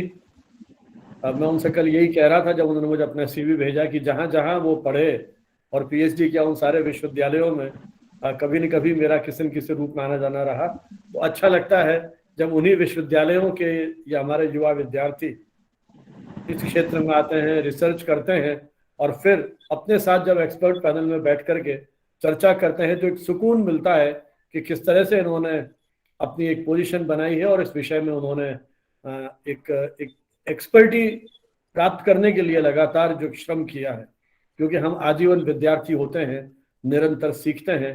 तो हमारे इन तीनों विशेषज्ञों ने इस उर्दू पत्रकारिता के 200 साल पर पूरे उस इतिहास को लेकर के, बल्कि मुझे तो आप सबको सुनते हुए लगने लगा कि हम प्राय अपनी भाषा की ही बात करते हैं। क्यों नहीं कुछ पोर्शन, यदि हम हिंदी पत्रकारिता की बात करते हैं, उर्दू और अन्य भाषा की पत्रकारिता का इतना स्वर्णिम परंपरा, इतना स्वर्णिम अतीत, अब वो किन चुनौतियां हैं, क्यों नहीं हम वो सब अध्ययन अध्यापन कर पाते हैं। शायद उसको रिस्ट्रक्चर करने की बात भी है ताकि हम एक दूसरे की भाषा को, भावनाओं को, विचारों को देखें, समझें, साझा करें और उन चुनौतियों को, समस्याओं को हम महसूस कर पाएं।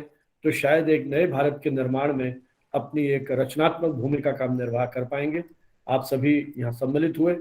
आगामी रविवार को नेशनल थिएटर डे और इधर उर्दू पत्रकारिता के 200 साल ऐतिहासिक दिन होगा। तो हमारी अगली वेबिनार जो है वो नेशनल थिएटर डे पर हम भारतीय रंगमंच परंपरा और नाट्यशास्त्र उसको लेके कुछ चर्चा करने का एक प्लान कर रहे हैं। बहुत जल्दी आपके साथ होंगे।